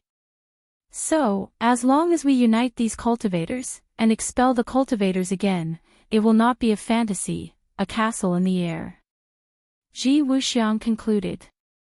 Hearing these words, Yi Xuanji's blood boiled. He, who had long passed the hot-blooded years, felt as if he had returned to his youth, and was extremely excited. "Come and meet the people with the same ideals." Ji Wuxiang pointed at the cliff in the distance, and Yi Xuanji suddenly realized that there were many people sitting cross-legged on the cliff, obviously cultivating, and there were even familiar figures among them. "This is..." Yi Xuanji asked in shock.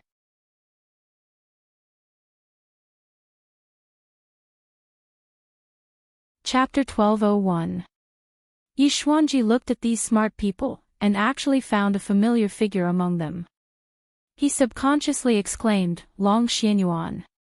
The patriarch of the Long family in Dianan, this family had been reduced to a marginal power because of their repeated clashes with Tangjing. Their influence was limited to Dianan, and their influence in the country was almost negligible. The few great families in the capital were in imminent danger. How could they have the mood to care about the Long family in Dianan? Yi Xuanji never thought that he would see Long Xianyuan here. Ji Wuxiang had actually subdued him, and Yi Xuanji had a rough impression of many of the other people's faces. Although they were not as powerful as the great families, they were still famous figures in the martial arts world. At this moment, Yi Xuanji understood that Ji Wuxiang was not acting on a whim, but had planned for a long time and made sufficient preparations. Ji Wuxiang would definitely recruit other warriors, and in the future, all warriors would be under Ji Wuxiang's rule to fight against cultivators. What kind of scene would that be? Just thinking about it made Yi Xuanji feel his blood boil and his fighting spirit soar. Ji Wuxiang patted Yi Xuanji's shoulder. From now on, under your feet will be a new world that belongs to us warriors, look forward to it. Tang Zheng followed the thin line that was invisible to the naked eye and quickly chased after it. Not long after, he actually chased after it outside the capital. This line stretched for thousands of miles, as if it had no end. This line actually showed signs of weakening, causing Tang Zheng to immediately frown. Yi Dingdang looked at him in surprise and asked, "What's wrong?" Tang Zheng fell into silence, but in his heart, he asked the inner demons, "Why is this line getting weaker and weaker? This Mingyi Meiyu is too far away from us. If it wasn't too far away, we would have been able to find her very quickly by following this line." The tracking effect of the heartbreak technique is also limited, it is not omnipotent. The inner demons explained regretfully. Then wouldn't we have worked for nothing? That might not be the case. At least for now, we can follow them, the inner demon suggested. Tang Zheng pondered for a while. He didn't want to give up this great opportunity. He held Yi Dingdang's hand and said, "Ding Dang, let's speed up." Then, she felt herself flying like a gust of wind. With a whoosh, she swept up from the ground and rushed into the distance. At this moment, he was walking as if he was flying. With a tap of his toes, he leaped dozens of meters into the air. In the blink of an eye, he had moved an extremely long distance. He was only slightly slower than sword flight. Yi Dingdang felt the wind blow past her ears. At first, she felt her heart palpitate. Then, hot blood rushed out of her heart and flowed to all her blood vessels, limbs, and bones. In an instant, it filled her entire body. She snuggled tightly in Tang Zheng's arms, her face flushed with excitement. The two of them traveled a long distance, crossing mountains and crossing roads. The line was getting weaker and weaker, as if it was about to disappear without a trace. Suddenly, a mountain peak stood proudly in front of them. This mountain peak was majestic and magnificent. It made people involuntarily sigh at the uncanny workmanship of nature. Why does this mountain peak feel so strange? Yi Dingdang stared at the mountain peak in a daze and muttered to herself. What's so strange about it? Tang Zheng did not understand. Ah, this is actually... Yi Dingdang cried out in surprise. Her beautiful face was flushed red. She covered her cheeks, but her eyes were staring at the mountain peak through the gaps between her fingers. Tang Zheng was attracted by Yi Dingdang's reaction. He stared at the mountain peak without blinking. Suddenly, he widened his eyes in realization and said, "So it's this thing." He finally understood why Yi Dingdang was so shy. It was because this mountain peak was too similar to a man's little brother. It was just that it was covered by dense trees, so it was not so obvious. But if one looked closely for a few minutes, they would discover the mystery. This is nothing to be surprised about. There are many such mountains all over the country, and many of them were carved by the ancient people. This is a kind of life totem worship, which was quite popular in the ancient times. Tang Zheng had seen reports on this before, so he tirelessly explained. Yi Dingdang slowly moved her hands away and said, "The ancient people were really too much. They actually worshipped that." Tang Zheng chuckled and said, "We can't use the eyes of modern people to figure out the thoughts of the ancient people. That was something that happened naturally in the background of that era. There's nothing to be surprised about. Then this mountain peak is also man-made." Yi Dingdang suppressed her shyness and asked curiously. "No." The inner demon's voice was the first to answer Tang Zheng. Tang Zheng was slightly stunned and asked, "How do you know?" "Don't forget, I am the ancient people you are talking about. The life totem worship has been around since ancient times. In ancient times, there was a lack of population. Every tribe hoped to have a prosperous population. So, many people are believers of the life totem worship." The inner demons continued to explain. Many tribes spend a lot of manpower to carve the life totem, just like this mountain peak in front of you. But this is completely different from a naturally formed life totem. A naturally formed life totem is a resource that many tribes would not hesitate to start a war to obtain. For example, this mountain peak in front of you. In ancient times, it was definitely a life totem that many tribes fought over. Tang Zheng looked pensive as he stared at the mountain peak. It was hard to imagine that the ancient people would worship this thing so much that they would even start a war. What's the benefit of this life totem worship? The ancient people couldn't be fools, right? Why would they fight over something useless? Tang Zheng asked curiously. Others might look down on the ancient people, but Tang Zheng had met too many of them. He could not help but sigh that the ancient people were not as ignorant as modern people thought. The ancient people's wisdom was not inferior to modern people. If one really looked at the ancient people, they would be complete idiots. So, the ancient people would definitely not worship the life totem for no reason. There were no benefits. The inner demons were not stingy with their praise and said, "You are much smarter than the others. You immediately found the key. The life totem worship is of course useful. It can gather the pure yang energy between heaven and earth and strengthen the tribe's males. This is beneficial to the inheritance of life.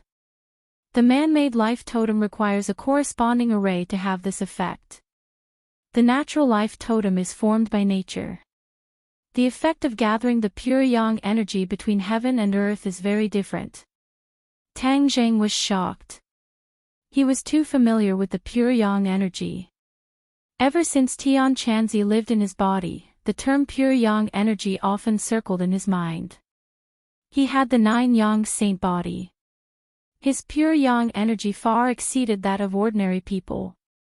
If he did not have enough pure yang energy to balance it, his life would end when he was 20 years old.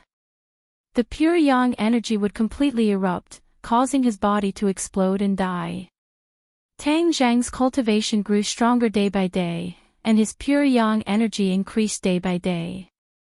However, he had many women by his side. For the time being, he had enough pure yang energy to balance the pure yang energy.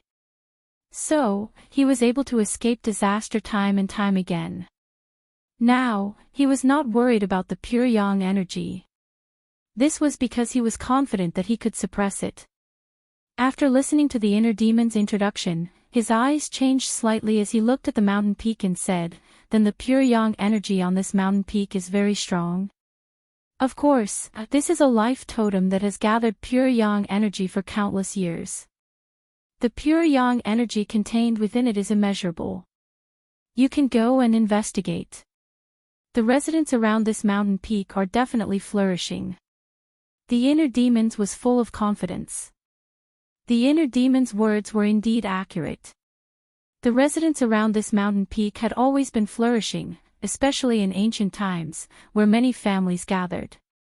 However, in recent years, due to urbanization, they did not want to have children like in ancient times. Therefore, the population gradually decreased. Tang Zheng was deep in thought, looking at the weak line that extended towards the mountain peak. He was almost certain that Yi Meiyu was on this mountain peak. Yi Meiyu had come all the way to this mountain peak. She was definitely not on a sightseeing trip, she definitely had a purpose. He had accidentally discovered this clue, so he had to investigate it. As for the pure yang energy, Tang Zheng frowned and thought for a while, ignoring this problem. Are you worried that this mountain peak will affect your 9 yang saint body? The inner demons immediately saw through Tang Zheng's thoughts and asked straightforwardly. Yes. You don't have to worry at all. Although the pure yang energy contained within the life totem is extremely powerful, its effects on the human body are accumulated over time. It's not like you're going to live there for a long time, so how much of an impact will it have on you? The inner demons asked. This question made Tang Zheng's heart completely at ease. He resolutely decided, all right, let's go up the mountain and investigate. Yi Dingdang looked at him in surprise. Is there a problem with going up? Yi Dingdang understood Tang Zheng very well. From his reaction just now, she could tell that there was definitely a problem. Tang Zheng smiled and held her hand tightly. He comforted her, don't worry, it's fine. The pure yang energy contained within this mountain peak is extremely strong, but it won't have much of an effect on me. Pure yang energy. Yi Dingdang was shocked. She was especially sensitive to this word because it concerned Tang Zheng's life. Seeing that Tang Zheng wasn't worried, she let out a sigh of relief. She held his hand. With me here, even if the pure yang energy causes trouble, I can still adjust your pure yang energy. Tang Zheng laughed involuntarily and looked at her gently. If you want to adjust my pure yang energy, you'll have plenty of opportunities after we return. Annoying. Yi Dingdang rolled her eyes at him in a flirtatious manner. Tang Zheng's head shook. He quickly suppressed his impulse and said, let's go up the mountain. The two of them moved as fast as lightning. They stepped on the towering treetops and flew towards the peak of the mountain, leaving behind only two afterimages. Whoosh! The two of them stopped at the same time and hid themselves in a treetop. The dense foliage covered the two of them and prevented them from being discovered. Holding his breath, he looked over. On the peak of the mountain, there were many people gathered. They stood around the peak with serious expressions. Among them, there were two familiar figures that immediately attracted Tang Zheng's gaze.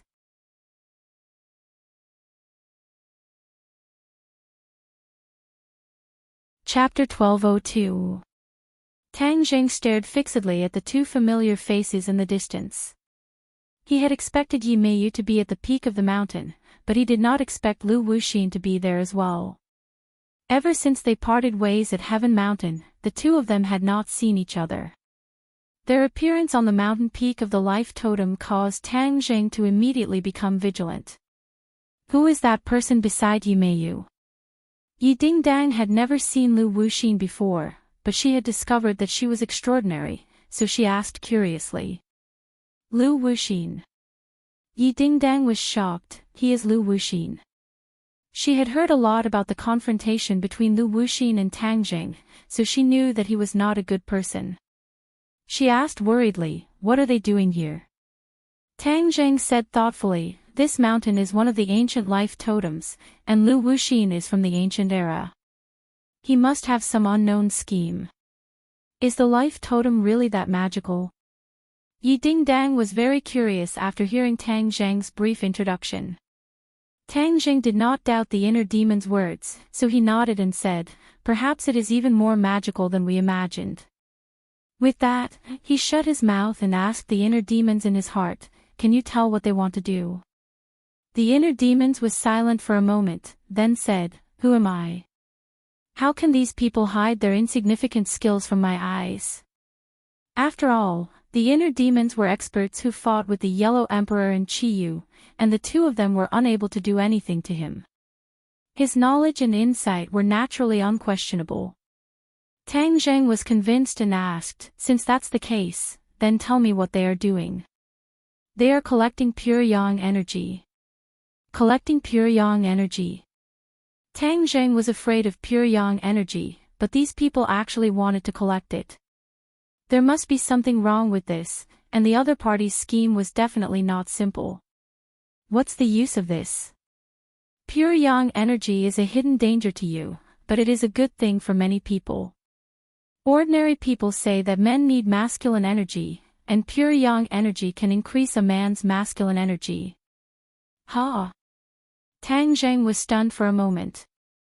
Could it be that these people just wanted to be more masculine? That's impossible. He immediately denied this absurd guess and asked, what else?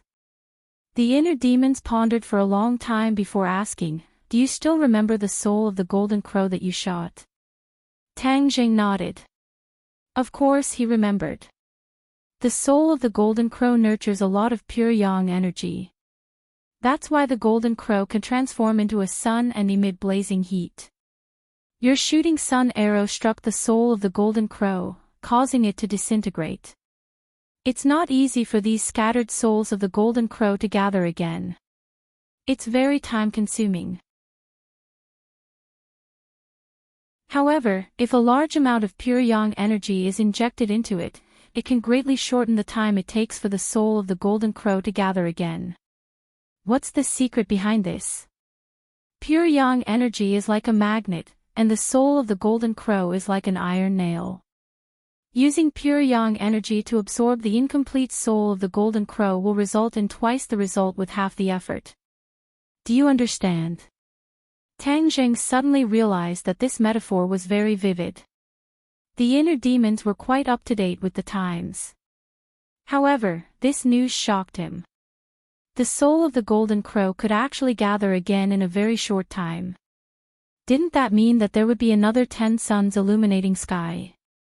Wouldn't this world be in danger of being destroyed again? No, he definitely couldn't let them succeed. Tang Jing clenched his teeth and directly rejected this idea. His attitude was firm as he asked, "Inner demons, I know you have many ways. Do you have any way to destroy their plans?" Of course there is a way to destroy their plan to gather pure yang energy. However, there is one thing. In this world, there is more than one life totem. You have to destroy as many of their actions as possible before you can effectively stop them. The inner demons analyzed logically. Tang Jing was overjoyed. Since there was a way, that was good. In this world, there are a total of 8 naturally formed life totems, and our focus is on these 8. The other man-made life totems are not a concern, because in the long river of history, the formations of these man-made life totems have often collapsed, and they have lost the ability to absorb pure yang energy over time. Do you know where these 8 life totems are? The inner demons laughed confidently. Ha ha ha, of course I know. How could this be hidden from me? Hearing that, Tang Jing heaved a sigh of relief. If he were to search around like a headless fly, it would be too troublesome. It would be more efficient to target and stop the enemy. These people's strength is extraordinary. Ding dang, be careful later, don't get too far away from me. Yi Meiyu is no longer the same as before, you can only use your wits and not your strength. Tang Jing warned. Yi Dingdang stared fixedly at Yi Meiyu. The two of them had a grudge for a long time. Back then, when Yi Dingdang was still a high school student, the assassination attempt was led by Yi Dingdang. Later on, it was left unsettled, but Yi Dingdang did not forget this grudge. New grudges and old grudges, this time, he had to settle them all. Yi Dingdang also understood the difference between him and Yi Meiyu.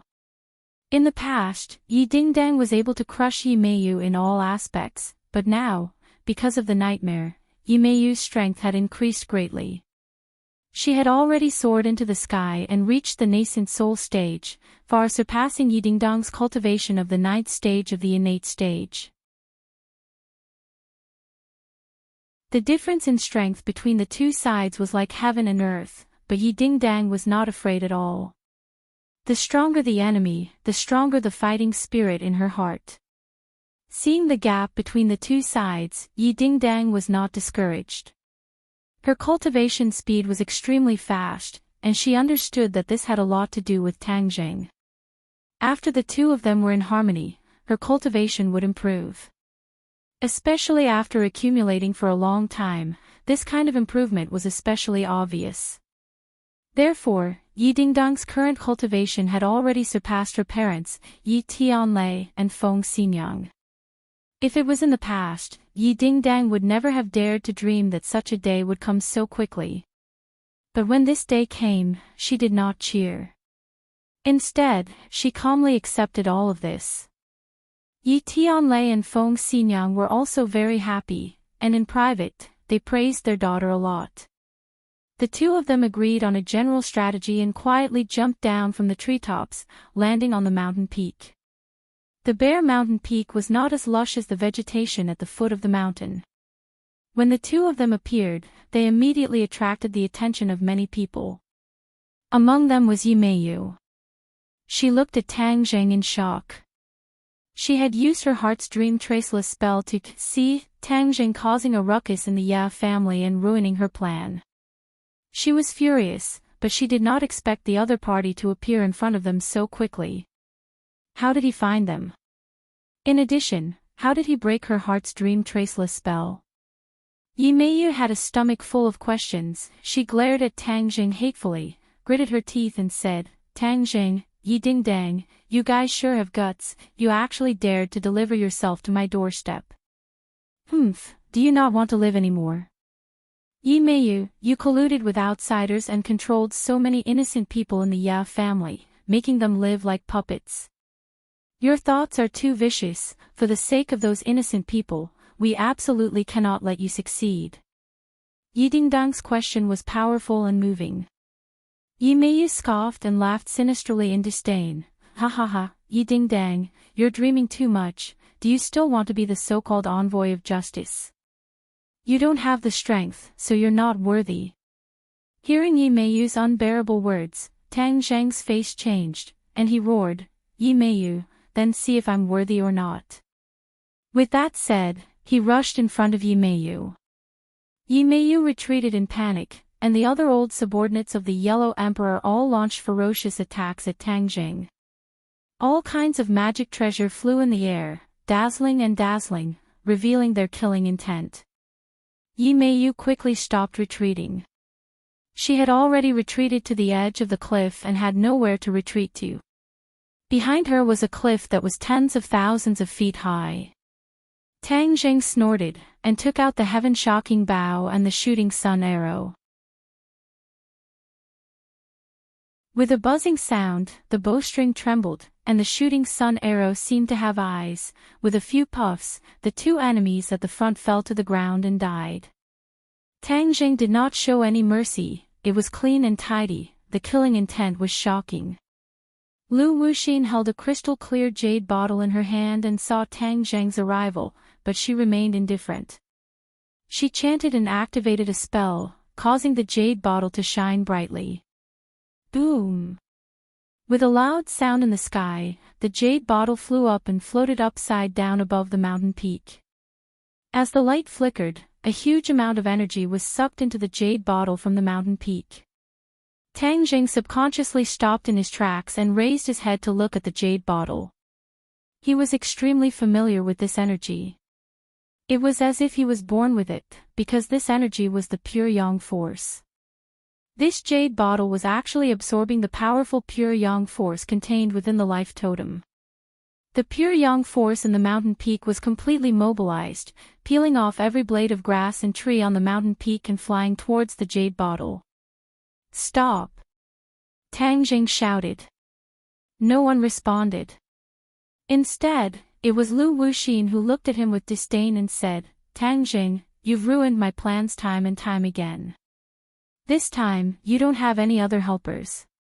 Even the heavens won't help you. I want to see who can save you." Lu Wuxin's cultivation recovered rapidly. Before, there was still a gap between her and Tang Zheng, but now her strength was no weaker than Tang Zheng's.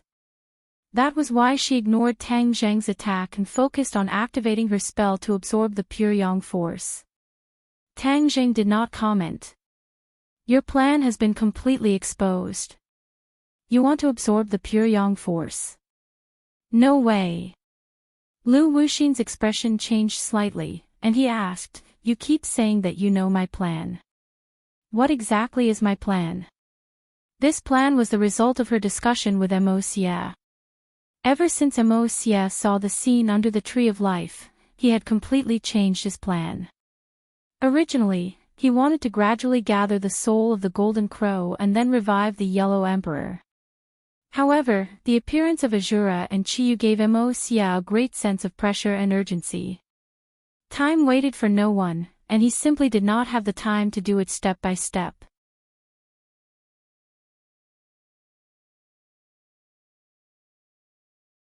Chapter 1203. Only Lu Wuxin and Immerse knew about this plan.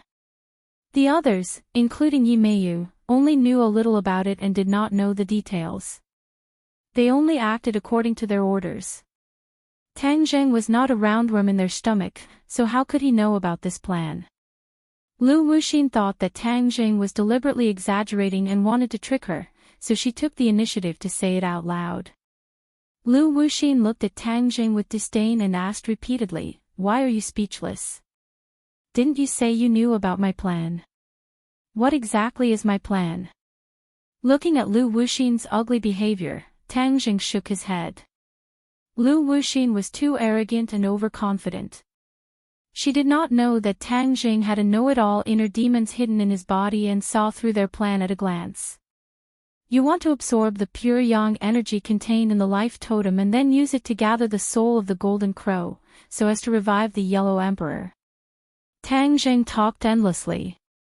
Lu Wuxin's disdainful expression suddenly froze as he stared at Tang Zheng in disbelief, as if he was wondering how Tang Zheng could know so clearly.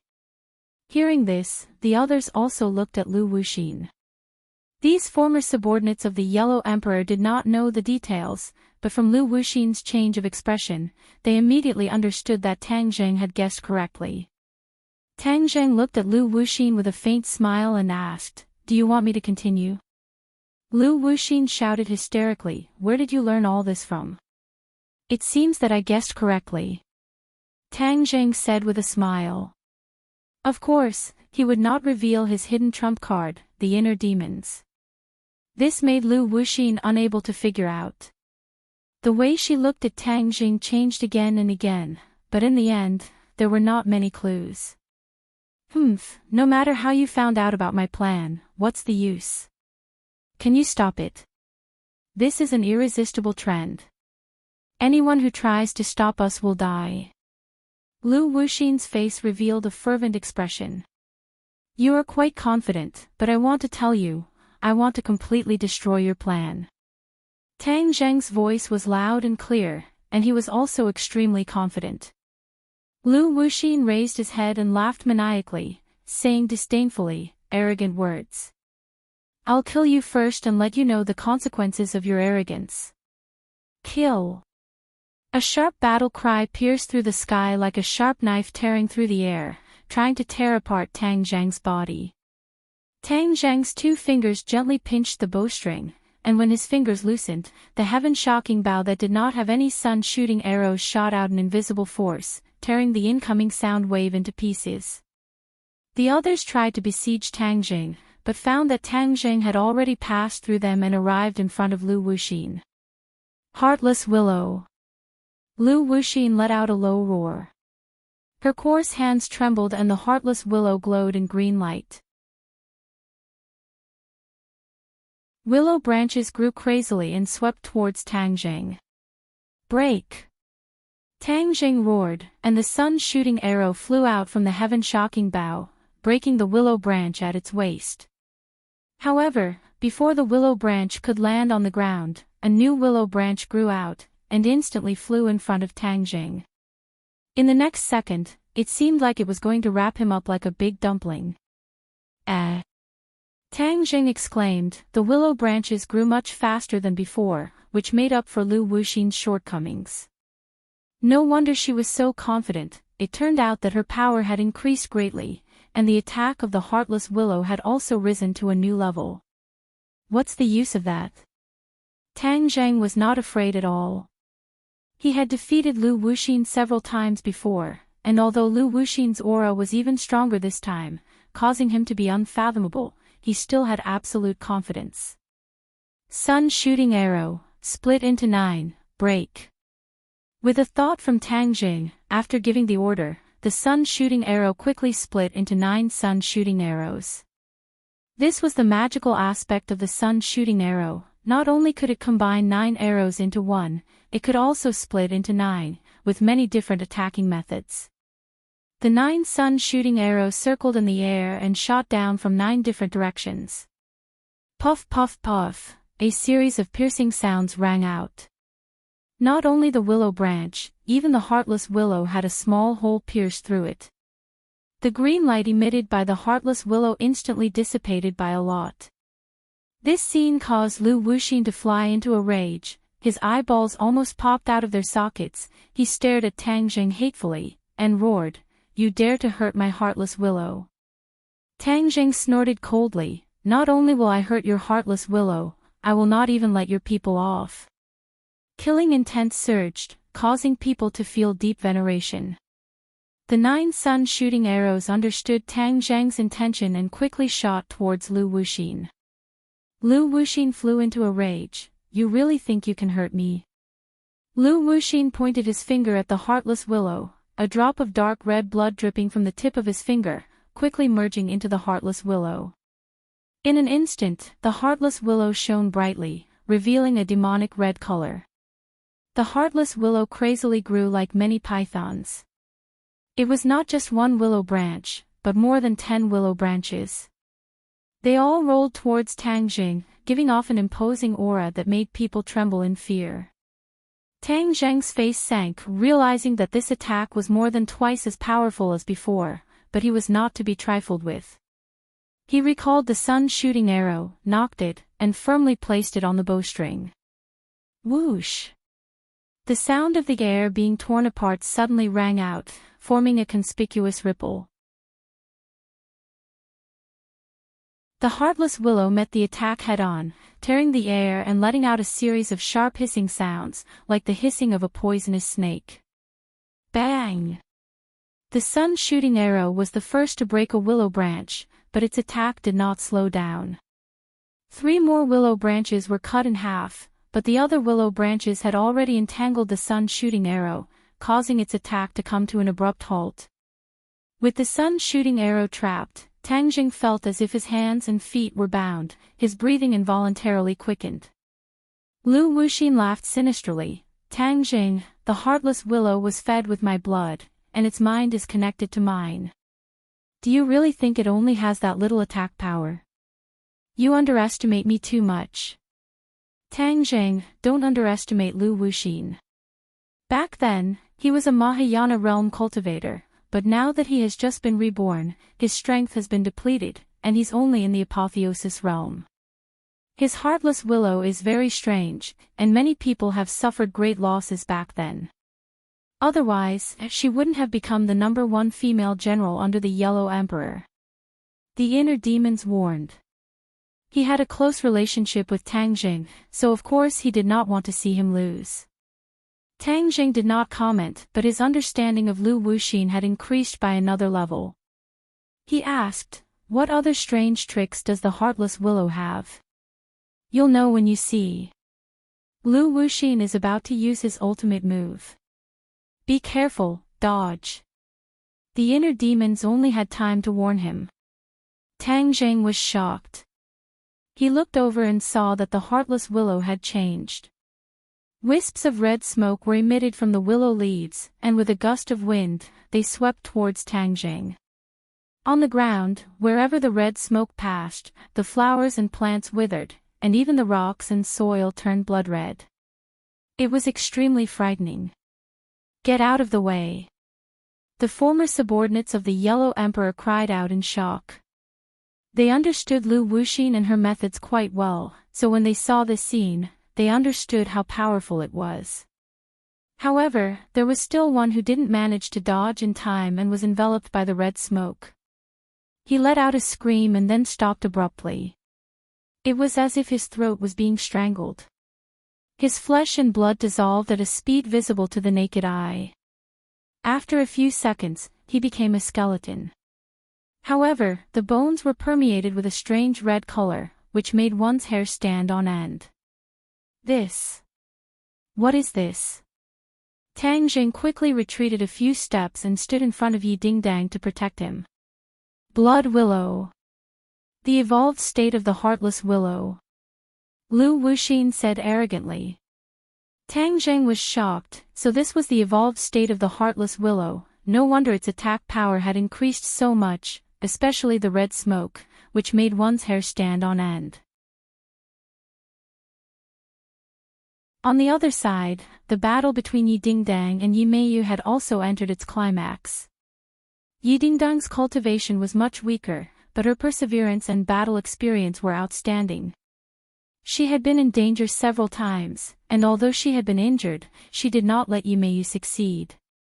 On the other hand, Yi Dingdang's few unexpected attacks made Yi Meiyu quite angry, and she almost got hit. What Yi Dingdang used was the wind-chasing sword technique. This sword technique was originally extremely exquisite and caught people off guard, causing them to be unable to defend against it.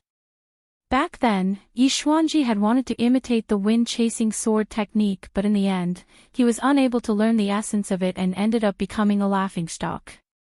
Yi Dingdang, I don't believe that I can't kill you. Yi Meiyu's face was ashen. In the past, when she was not a cultivator, she was always compared to Yi Dingdang. Everyone in the Ya family thought highly of Yi Dingdang, and even disdained her, the eldest miss of the Ya family. On the surface, they were in agreement, but in reality, there were many people who disdained her actions. Yi Meiyu was very clear about this, but there was nothing she could do. She was unrestrained by nature, and was indeed unrestrained. At that time, she did not care about the gazes of these people at all. She did as she pleased, thinking that she was the one with the true personality and that everyone else was just an ordinary person. But now that she thought about it, she finally understood how stupid she was back then. Those people, especially the servants, inadvertently revealed looks of disdain that were like steel needles piercing into her bones. Yi Dingdang, I will kill you and let those people understand who is stronger between the eldest miss and the second miss of the Ya family, and who is the true expert. Yi Meiyu clenched her teeth and roared crazily. Yi Dingdang's face was gloomy, he clenched his teeth, his mind couldn't help but recall the Ya family's doll-like appearance, his anger rising. She glared at Yi Meiyu as if her eyes were about to spit fire, and said, Yi Meiyu, you are a madman. For your ambition, you actually turned so many people into puppets. If not for Tang Zhang's help to free them, they would have lived in the dreamland created by the traceless dream spell for the rest of their lives, completely becoming your, Yi Meiyu's, slaves. You are truly too ruthless. Ruthless. That's their honor. What's wrong with living in the dreamland that I created and becoming my slave? What did they do with that old thing Yi Xuanji in the past? Only by following me can they truly start a new life. Yi Meiyu laughed crazily. At least they didn't use the efforts of others. They had their own feelings and lives. Yi Dingdang retorted. No matter what, she could not forget the empty eyes of those people. Without thoughts, how could a person be called a person?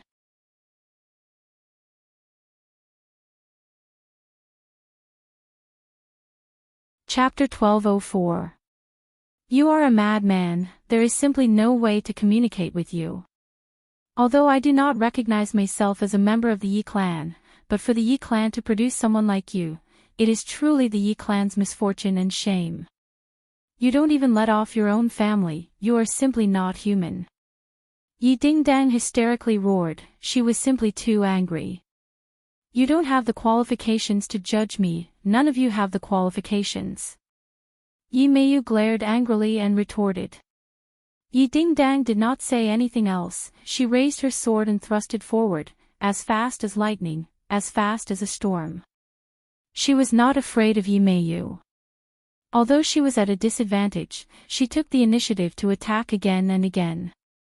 This made Yi Meiyu especially angry, as if her dignity had been greatly provoked. She was so powerful, but she still could not make Yi Dingdang feel the slightest bit of reverence. This was a huge failure. Yi Meiyu only had one thought in her mind, and that was to kill Yi Dingdang. Heart's dream. She growled and spread out her 10 fingers, causing an invisible force to spread out. Yi Dingdang felt the scene in front of her suddenly change, and she realized that she had arrived at a familiar place, the high school campus. Fang Shishir and Tang Jing held hands as they strolled around the campus with a sweet and happy expression. They were truly a match made in heaven, causing countless students to stop and cast envious gazes and praises at them. This is a match made in heaven. That Yi Dingdang is a tomboy, and she still wants to win the favor of Tang Jing. She's just dreaming. An ear-piercing voice entered Yi Dingdang's ears, causing her to feel as if she had been struck by lightning. She suddenly staggered and almost fell to the ground. How could this be? Tang Jing clearly said that he loves me. Yi Dingdang muttered to herself as if she was in a dream. She found it hard to believe what she was seeing, but she was already completely immersed in the dream, so she did not know that it was an illusion. Of course, Yi Meiyu could see this scene. Looking at Yi Dingdang, who was dumbstruck as if she had been struck by lightning, she felt extremely carefree in her heart. Like a victorious general, she laughed sinisterly and said, Yi Dingdang, do you think I don't know what you are most afraid of losing? All the glory and wealth are not worth mentioning to you.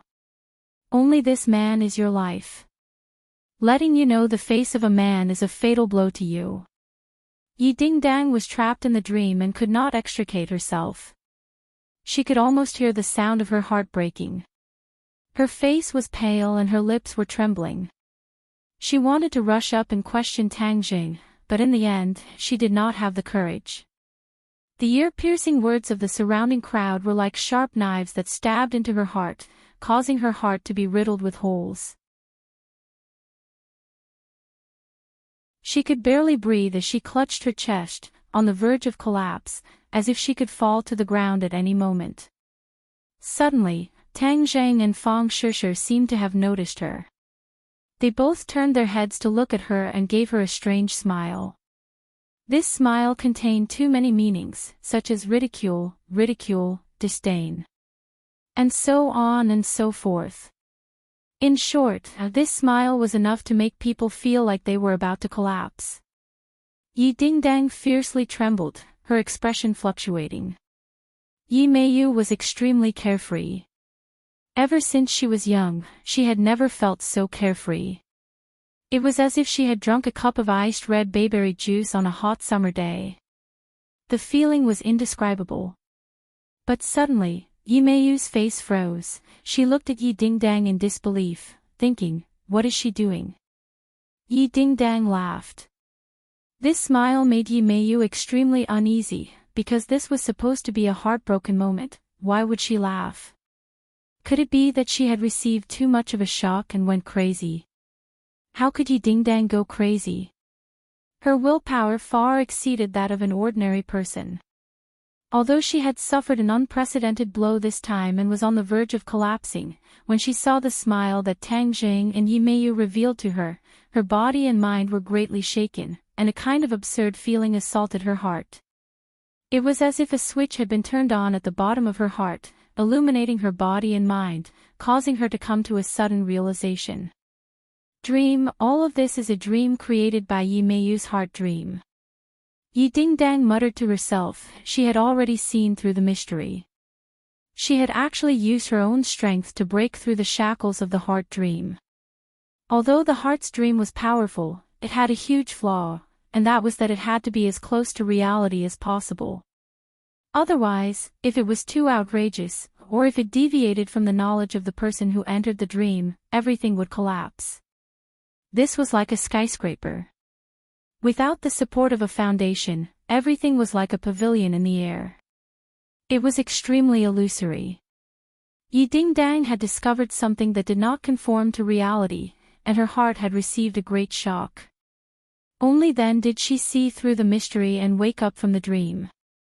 Tang Jing might have fallen in love with someone else, and Fang Shishir might have been together with Tang Jing, causing others to be envious of them. However, the two of them would definitely not show that kind of mocking and disgust towards Yi Dingdang. This understanding was deeply rooted in Yi Dingdang's bones, so when she saw that gaze, she understood that everything was fake. This was a foundation of trust and deep feelings, and was not something an ordinary person could do. Yi Dingdang was carefree and did not care about trifles. In fact, her meticulous thoughts were no different from other girls. Yi Meiyu had overlooked this point, and had also underestimated the relationship between Tang Jing and Yi Dingdang. She had added fuel to the fire, and in order to completely destroy Yi Dingdang's body and mind, she did not know that she had overreached herself, and had instead allowed Yi Dingdang to escape. When Yi Meiyu heard Yi Dingdang's words, her eyes almost popped out of their sockets, as if she had seen a ghost. She hysterically roared, "Impossible, how could she see through the heart's dream technique with her little strength? This is simply impossible." Yi Meiyu kept shouting, but she was unable to change the situation. Even in her dreams, she could not think of the reason for her failure. How could she be the same as Tang Jing? How could she easily escape from the heart's dream technique? Could it be that what Nightmare said was false, and was just bragging? Yi Meiyu's confidence was shaken. However, when she thought of the scene where the entire Ya family was immersed in the dream and was captivated by her, her confidence returned to her body. She took a deep breath and said, "No, this is just an individual phenomenon. The heart's dream is indeed a very powerful spell. But what was the use of that? If this spell could not deal with the enemy he hated the most, then it would be extremely useless." She simply could not imagine that the reason why the heart's dream technique was ineffective against Yi Dingdang was because of her own fault. She was too anxious and did not understand the enemy, which led to this situation. Yi Dingdang had already completely retreated from the dream. The scene in front of her changed and she returned to the peak of the mountain. The biting cold mountain wind made her mind even clearer. She glared hatefully at Yi Meiyu and said, "Yi Meiyu, you are too cunning.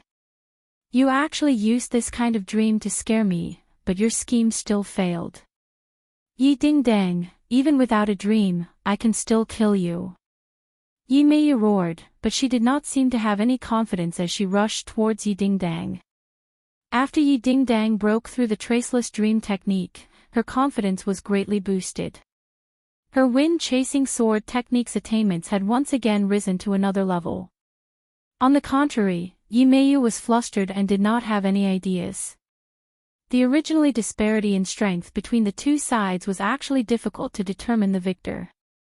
Tang Jing saw this scene, but he was too busy to do anything. Seeing Yi Dingdang escape from the dream, he could not help but secretly cheer and heave a sigh of relief. The power of the blood willow gradually appeared, causing Tang Jing to fall into a predicament and be surrounded by danger. "Tang Jing, don't make any unnecessary resistance. Your son's shooting arrow has already been trapped by my heartless willow, what else can you do? Any creature would not be able to survive in this red smoke and would turn into a pile of bones. You can be proud." Back then, who knows how many heroes and tyrants died under the blood willow. It is your honor to be able to receive the same treatment as them. Tang Zhang's expression changed slightly, and said, "Fuck your honor. You said that no creature would be able to survive in this red smoke. Hee, that reminded me." Lu Wuxin said disdainfully, "So what if I remind you? What can you do? For symbols venerable, come out." Tang Jing roared, and with a loud bang, the entire mountain seemed to tremble violently. A huge creature appeared out of thin air and stood in front of everyone. "It's the four symbols venerable again." Lu Wuxin's eyes shone with hatred. "You're in cahoots with Qi Yu." Back then, the four symbols venerable killed many of our Yellow Emperor tribe's warriors. Today, I will take revenge for them. The four symbols venerable had participated in countless wars with the Yellow Emperor tribe, and had outstanding battle achievements. Back then, no one would have ignored the existence of the four symbols venerable. In addition, the last time in the Heavenly Mountain, the four symbols venerable had also helped Tang Jing, so this group of old subordinates of the Yellow Emperor naturally hated Qi Yu to the bone. Hee, that depends on whether you have the ability or not.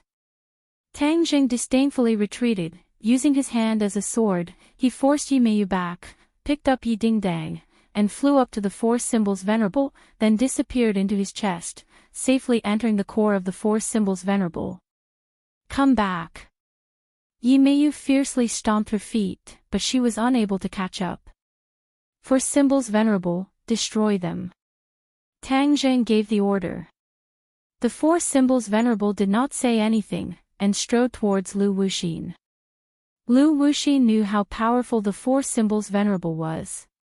The blood willow was useful against living beings, but the four symbols venerable was a magical treasure in the end, not a living being. The blood willow could not do anything to the four symbols venerable. It was as if Tang Zheng was wearing a treasured robe that was impenetrable by swords and spears, completely fearless. The four symbols venerable rushed into the red smoke as if there was no one around.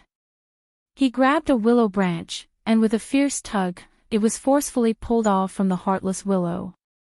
A blood-like liquid flowed down from the heartless willow, spilling all over the ground and fusing with the rocks, which immediately turned blood-red. The venerable of the four symbols pulled off the willow branches binding the shooting sun arrow in just a few moves. The shooting sun arrow regained its freedom and let out a resounding cry, as if it was cheering, but also as if it was shouting in anger. Whoosh whoosh whoosh.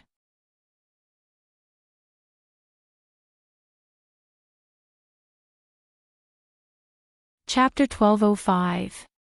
Lu Wuxin was enraged when he saw his men fall to the ground dead, but there was nothing he could do. He roared, "I'll fight you to the death." A stream of crimson blood spurted out of her mouth like an arrow released from a bow. With a whoosh, it flew to the top of the blood willow. Immediately, the blood willow emitted a bright red light and began to grow wildly as if it had a second spring. In the blink of an eye, it grew into a towering tree, as tall as a canopy. The hanging willow branches were like devil's claws that could reap lives at any time. When the Yellow Emperor's former subordinates saw this, their eyes lit up and they cheered, "Tang Jing, you forced her to do this." This time, she used her heart blood to feed the heartless willow. "Your time has come." The heart blood contained Lu Wuxin's entire life's worth of cultivation. It was not something ordinary blood could compare to. Tang Jing did not have time to think. The bright red willow branches quickly entangled him like a group of demons. In an instant, the four symbols venerable was completely surrounded. "Charge!" Tang Jing bellowed, controlling the four symbols venerable. It was like a moving mountain, fiercely charging towards the heartless willow. Whoosh! The four symbols venerable was immediately entangled by the heartless willow. Streaks of crimson light appeared on the four symbols venerable's body and flickered. A crimson mark actually appeared on the four symbols venerable's body. This enormous pressure caused Tang Jing to feel extremely uncomfortable. He fiercely twisted his body and activated his martial arts, only then was he able to resolve all of this. "Four symbols venerable, attack!" Pooh! The four symbols venerable's eyes emitted a terrifying light. He fiercely pulled at the willow branches, which were immediately torn in two. They struggled on the ground like broken snake tails. Lu Wuxin hid behind, his face gradually turning pale. When the heartless willow used this move in the past, it was always successful, but now, it was actually unable to do anything to Tang Jing. That damned four symbols venerable, all of this was because of it. If not for this damned fellow, how could Tang Jing have dodged the attack of the heartless willow? The evolved heartless willow was capable of attacking all living things, but the four symbols venerable was like an insulator, rendering Lu Wuxin's attacks completely ineffective. The attacks of the four symbols venerable were extremely ferocious. He was completely unafraid of the heartless willow and tore apart all the willow branches in a few moves. The clamoring voices of the Yellow Emperor's former subordinates immediately died down. It was as if someone had strangled their throats and made them mute. The pressure on Tang Zhang's body suddenly disappeared. His spirit was greatly boosted. His mind moved, and the shooting sun arrow flew out again. With a puff sound, it directly pierced through the heartless willow, and a big bloody hole appeared. The willow branches and leaves of the heartless willow immediately drooped down, like a defeated soldier, dejected like a stray dog. With a spurt of energy, Tang Jing roared, "Rise!" The four symbols venerable hugged the heartless willow and used all his strength to pull it up by the roots. In the blink of an eye, drops of blood dripped from the roots of the heartless willow and dyed the ground red. Lu Wuxin was aghast at this scene. She knew how powerful the four symbols venerable was, but she never expected him to be so powerful in Tang Zhang's hands. He was actually not much weaker than when he was in Qi Yu's hands. How could the four symbols venerable give her time to be shocked? With a crack, the four symbols venerable was snapped into two at the waist. All the branches and leaves drooped down as if they had lost their souls. Pfft! Lu Wuxin spurted out a mouthful of blood as if she had been ruthlessly stabbed. She was connected to the heartless willow in body and mind, so when the heartless willow was cut into two, her body and mind suffered a similar blow. Naturally, she would vomit blood. In the blink of an eye, her momentum weakened a bit. She hung her head dejectedly and listlessly. Lu Wuxin, you've tried to kill me time and time again. Today, I'll kill you first. Tang Jing roared. Lu Wuxin was a core member of the Yellow Emperor's former subordinates. If he killed her, it would be a severe blow to them. Naturally, he would not take advantage of this great opportunity. As soon as he finished speaking, the sound of footsteps hitting the ground was earth-shattering.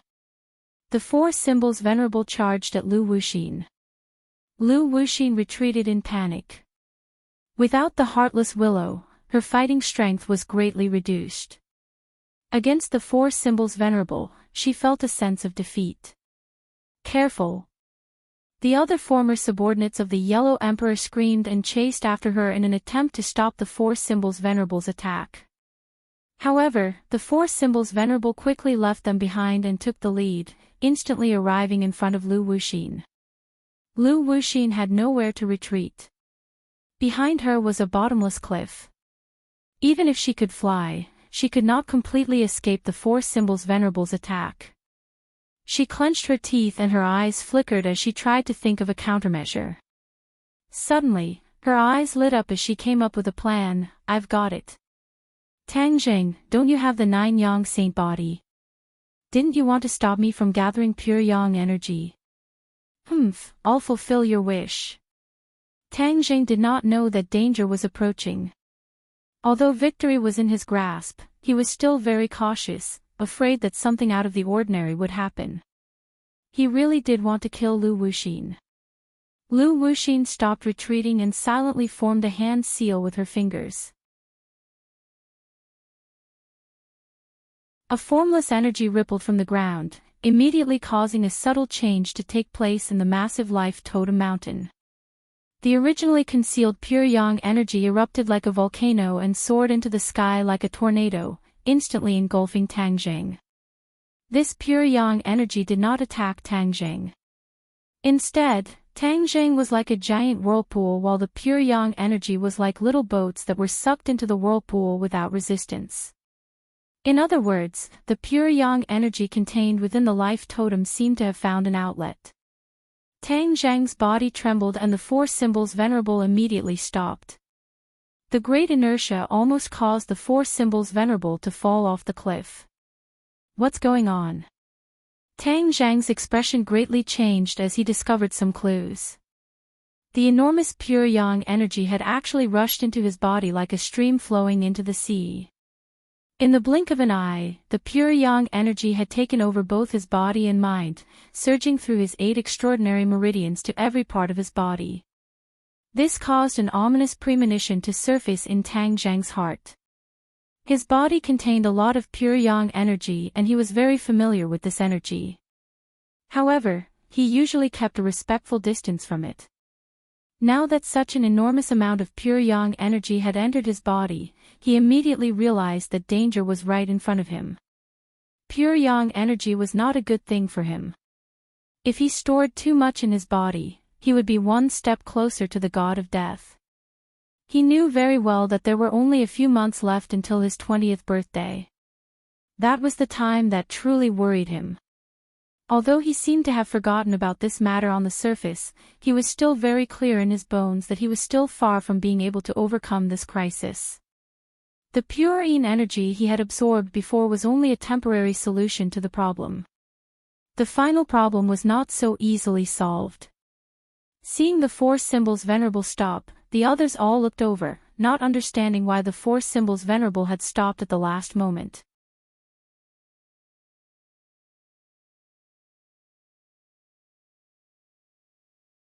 Chapter 1206. The pure yang energy played a role, causing Tang Jing to instantly fall into an absolutely dangerous situation. His complexion had already undergone a subtle change. Others might not have noticed it, but Yi Dingdang saw it clearly. She hurriedly asked with concern, "What's wrong?" "Lu Wuxin is channeling the pure yang energy from the life totem mountain into my body. She wants me to explode and die," Tang Jing said in a deep voice. He had once used this move to deal with Qin Shi. At that time, Qin Shi wanted to absorb the dragon qi and cultivation in his body. He took advantage of the situation and channeled a vast amount of pure yang energy into Qin Shi body. In the end, Qin Shi body exploded and Tang Jing narrowly escaped from the gates of hell, escaping from death. Lu Wuxin also knew the drawbacks of the 9-yang saint body, so she deliberately channeled the pure yang energy to deal with him in the same way. Tang Jing knew the pros and cons of this move. He hurriedly circulated his cultivation to try and stop the pure yang energy from entering his body. However, the pure yang energy was everywhere and he was powerless to stop it. He could only watch as it entered every part of his body and every meridian. Rumble. In an instant, his meridians were like a great river. The pure yang energy flowing through them was like a surging river. A violent conflict was transmitted to every nerve ending. "Ah!" Tang Jing screamed as his meridians were torn apart by the vast pure yang energy. It was as if they were about to be torn apart. "Tang Jing, don't scare me. What can I do for you?" Yi Dingdang hurriedly held his hand and asked anxiously.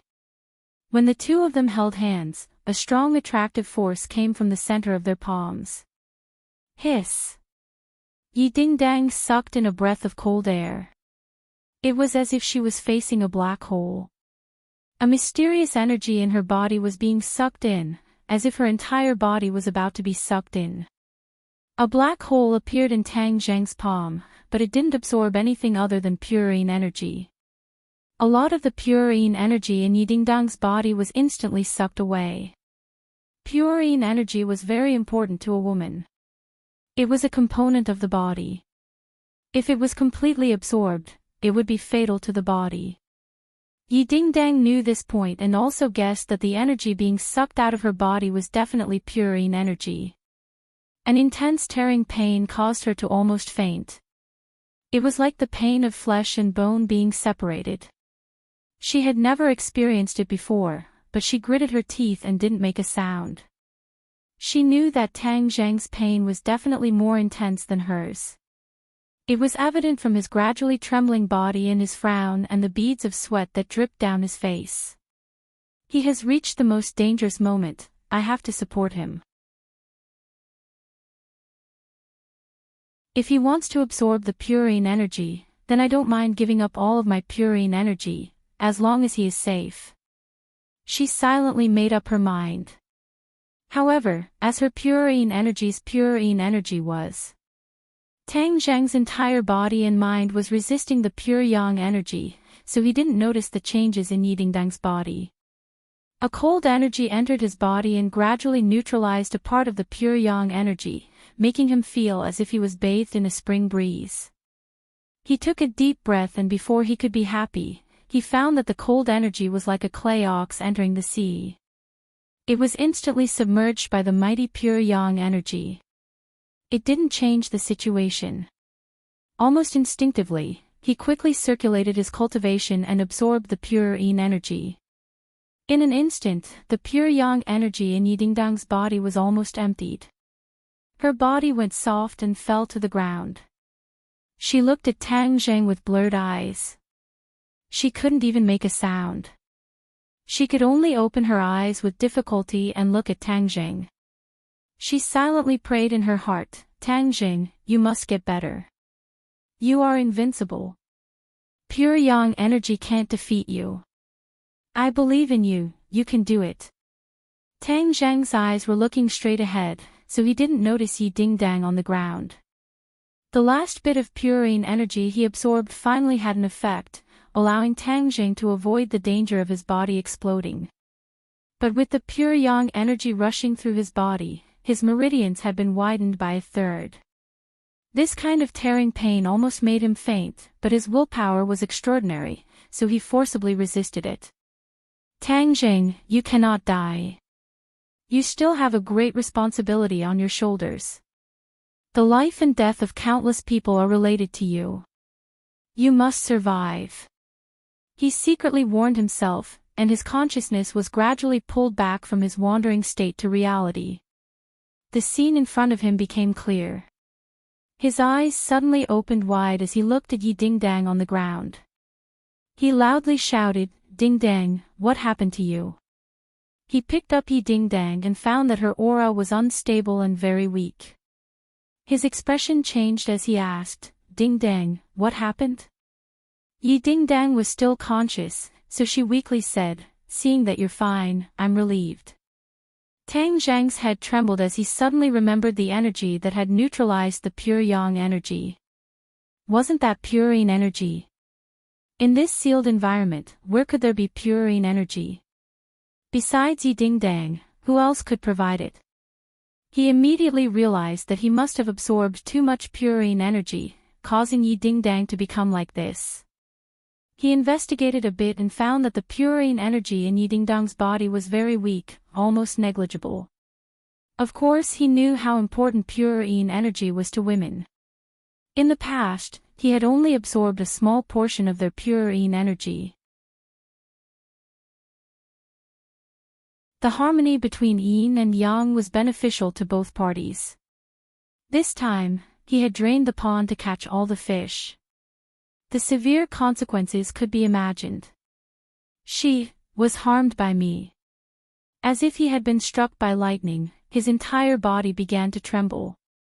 Don't be like this. Seeing his remorseful appearance, Yi Dingdang mustered all the strength in her body, stuttering as she tried to persuade him with difficulty. Before she could finish speaking, she had used up all of her strength and almost fainted. Don't speak. I'm here. I'll definitely save you. Tang Zheng tightly hugged her and gently comforted her. Yi Dingdang's lips slightly curled, revealing a happy and sweet smile.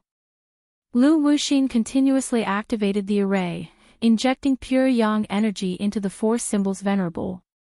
When she saw the four symbols venerable stop, she knew that her plan had succeeded and could not help but reveal a happy expression. Ha ha ha, Tang Zheng, you're dead for sure this time. Lu Wuxin was very clear how dangerous the situation was after the pure yang energy erupted. Tang Zheng had absorbed so much pure yang energy, and without purine energy to balance it, he would definitely die. Let's see how you're going to ruin our plans now. Although we've lost a life totem, we still have other life totems that can gather the soul of the Golden Crow and revive the Yellow Emperor. Coming back from the jaws of death allowed Lu Wuxin to slightly offset the frustration of losing the Heartless Willow. The other former subordinates of the Yellow Emperor cheered and shouted excitedly. Yi Meiyu's eyes flashed with a vicious light. She gritted her teeth and said word by word, Tang Zheng, you only have yourself to blame for going against me. You deserve to die. Bang! With a loud sound, the four symbols venerable took a step forward. This unforeseen event caused the others to feel as if they had been struck by lightning. They looked at the four symbols venerable in a daze as a voice echoed in their minds, what's going on? Didn't Lu Wuxin say that he's dead for sure? Why isn't he dead yet? Could it be that he's struggling on the verge of death? Yes, he must be struggling on the verge of death. An answer appeared in everyone's minds, but they were obviously not confident in their hearts. Bang! With another loud sound, the four symbols Venerable took a step forward with his other leg and completely moved. Like a gust of wind, his leg swept towards the former subordinates of the Yellow Emperor, as if he was truly sweeping through an army. Crack, crack, crack. A series of bone-breaking sounds rose and fell, causing one to feel a toothache. The former subordinates of the Yellow Emperor were sent flying into the air, screaming miserably as they quickly fell to the ground, wailing non-stop. Seeing this scene, the surviving former subordinates of the Yellow Emperor kept quiet out of fear and subconsciously retreated. They originally thought that victory was in their hands, but they didn't expect that Tang Jing would actually not die and launch a fierce attack. Lu Wuxin and Yi Meiyu were stunned at the same time. They stared at the four symbols Venerable in disbelief and muttered to themselves, "Why is it like this? Why didn't the pure yang energy cause his body to explode?" The pure yang energy contained in the life totem is so powerful, yet he was still able to survive after it was injected into his body. Lu Wuxin could no longer find the words to describe Tang Jing. He could only feel a stomach full of shock that was difficult to digest. "Senior, what should we do now?" Yi Meiyu asked anxiously. Lu Wuxin's expression was cold as he gritted his teeth. After a long while, he said, "Retreat." Tang Jing was hiding in the body of the four symbols Venerable, so she did not know the specific situation. However, from his current situation, she could tell that the plan to explode his body had failed. Tang Jing would definitely counterattack, and they might not be a match for Tang Jing. There was no need to make unnecessary sacrifices. This time, they clearly understood that Tang Jing was far more powerful than they had expected. The enemies of the Yellow Emperor's old subordinates might not only be Qi Yu. Perhaps, Tang Jing would rise up and become their true enemy. This was a very frustrating thing, but they had to admit this reality. Hearing the word retreat, Yi Meiyu felt an intense unwillingness in her heart, but there was nothing she could do. Even Lu Wuxin insisted on retreating, so what could she do? Did she have to fight to the death? That would only be a meaningless sacrifice. Since she had made her decision, she did not hesitate in the slightest. She turned around and rushed towards the foot of the mountain. The others did not react as quickly as she did. Their movements were a little slower, and what welcomed them was the thunderous attack of the four symbols Venerable. The sound of bones and flesh breaking could be heard non-stop. One after another, people flew into the sky and fell down, dying one after another. The fighting strength of the four symbols Venerable was clearly stronger than before, causing a chill to rise from the soles of Tang Jing's feet. This meant that the pure yang energy did not reduce Tang Jing's fighting strength by much, but instead made him stronger.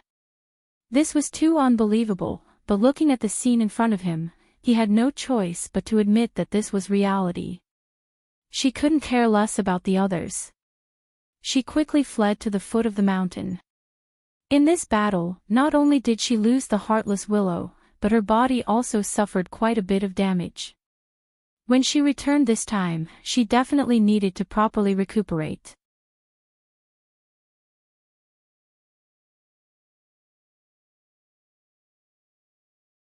Chapter 1207. The four symbols Venerable swept away all the old subordinates of the Yellow Emperor at the peak of the mountain, leaving only Lu Wuxin and Yi Meiyu, the two fish that escaped the net.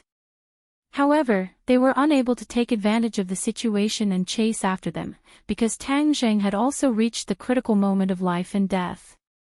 The pure yang energy contained within the life totem entered his body. Even though Yi Dingdong's purine energy helped him to temporarily avoid the danger of his body exploding, the danger still did not disappear. Bang! The four symbols Venerables knelt on one knee and lowered their heads. The fierce and domineering aura around them had decreased by 70 to 80%. If Lu Wuxin saw this scene, he would definitely not have escaped so quickly and would have thought of a way to counterattack. The four symbols Venerables were like a mask, causing Lu Wuxin to be unable to see through Tang Zheng's real situation and misjudge the situation. Huff! Huff! Tang Zheng gasped for breath, his face pale. He also knelt on one knee, his posture exactly the same as the four symbols venerables. Yi Dingdang looked at him worriedly, but she could not say anything and was powerless to do anything. Tang Zheng's entire body trembled as if he was struggling on the verge of death. He was very clear on his own situation and knew that he could die at any moment. However, he was not willing to give up. He took a deep breath and used his hands to support himself on the ground and stood up. The four symbols venerables stood up at the same time as him. With a thought, Tang Zheng and Yi Dingdang retreated from the four symbols venerables' body. The four symbols venerables were kept into Summer world. He stood on the mountain top, the biting cold mountain wind ruffling his clothes. Yi Dingdang lay on the side, her eyes open with difficulty as she stared at him without blinking.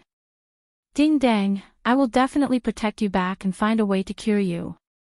Tang Zheng vowed solemnly. Yi Dingdang blinked, not doubting his words at all, but she was more worried about his physical condition. Tang Zheng read her thoughts and the corner of his mouth opened, revealing a bitter smile. He lightly brushed the hair in front of her forehead and said, "Don't worry, I am an unkillable cockroach. I won't die so easily." He took out his phone and dialed the number of his home.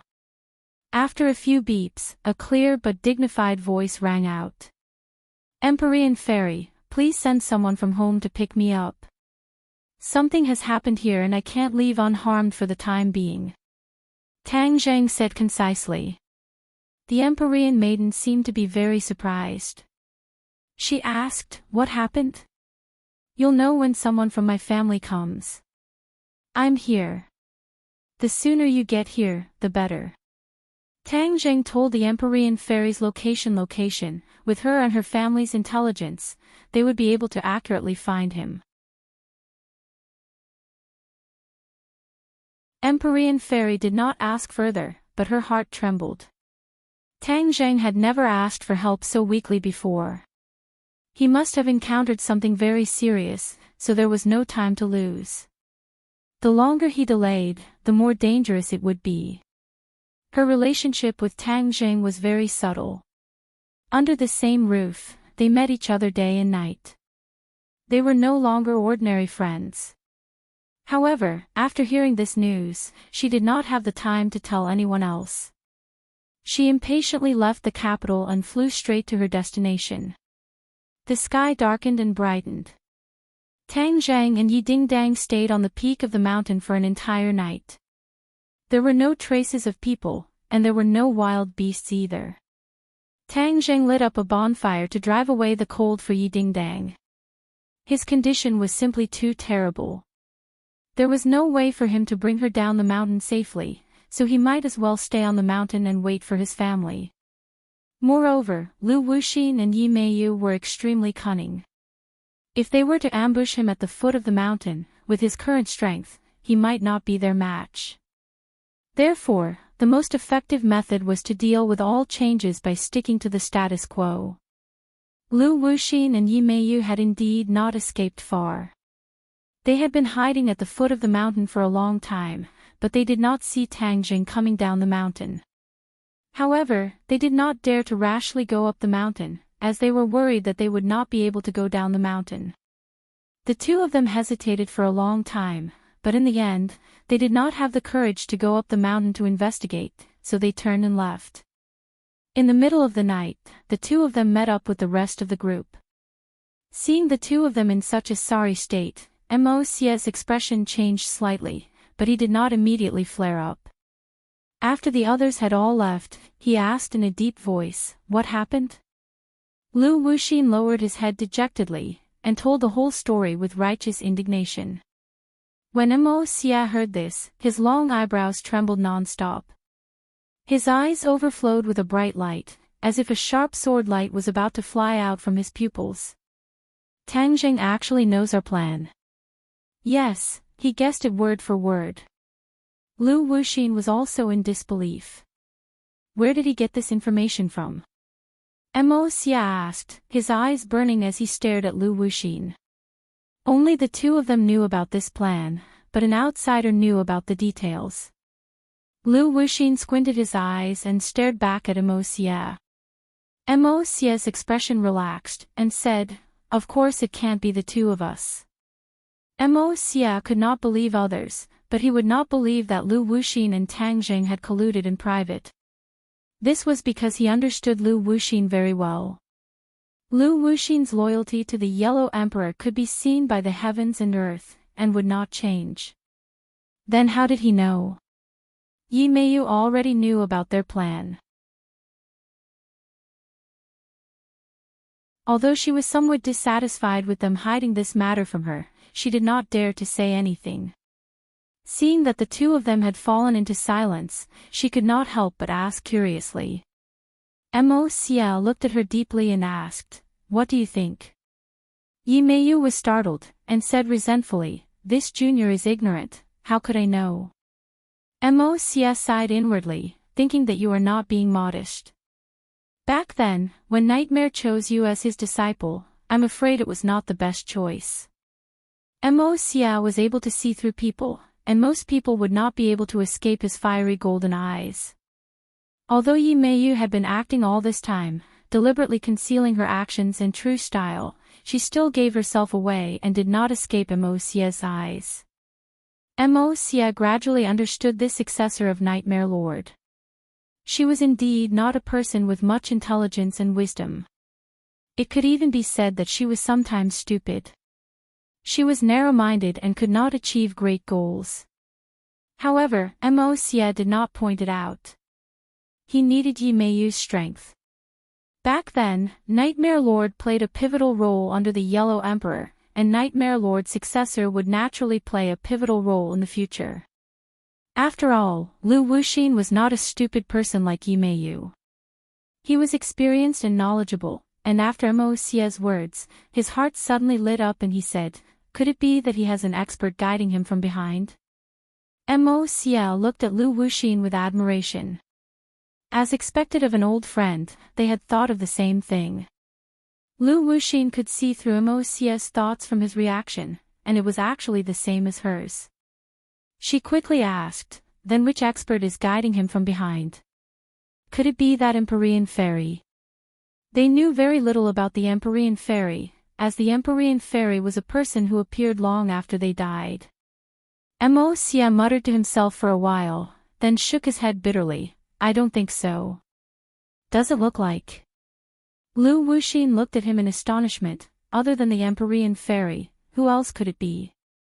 If it was Qiyu, he might be able to see through our plan, but Qiyu and Tang Jing have already broken off, so it is impossible for him to be in cahoots. Then it must be someone else, but we have not seen any other experts appear in Tang Jing's life.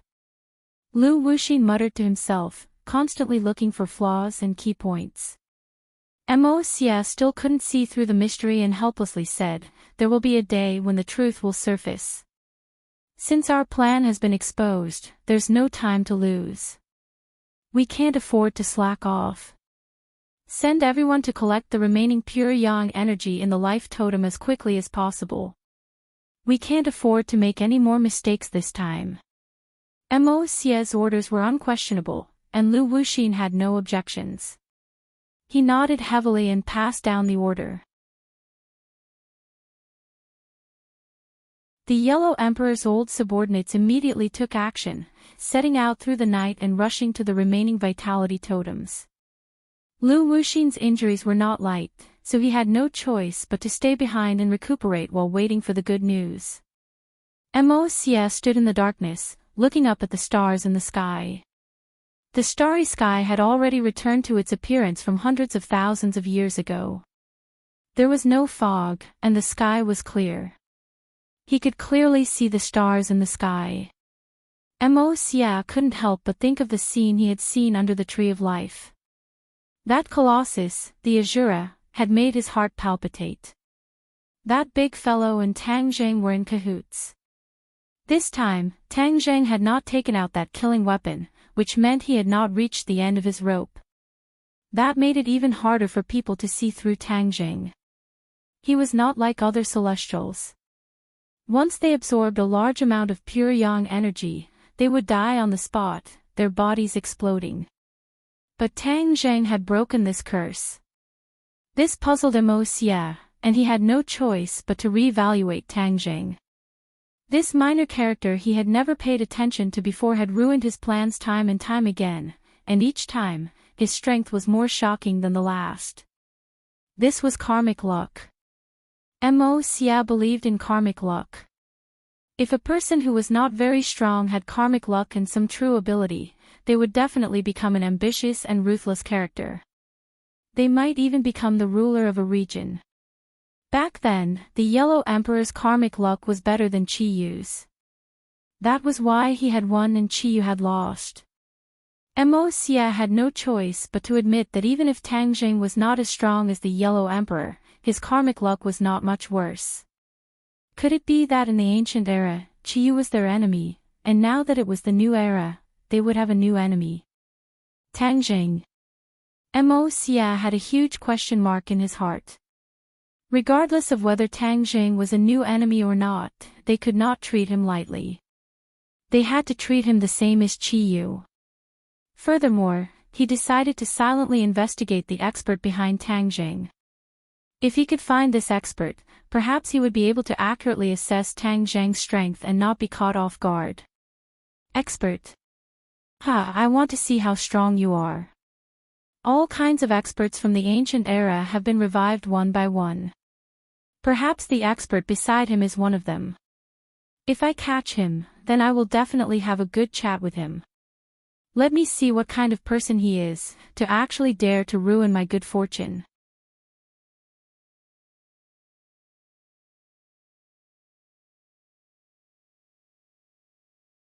Chapter 1208. Early in the morning, the sky was turning white.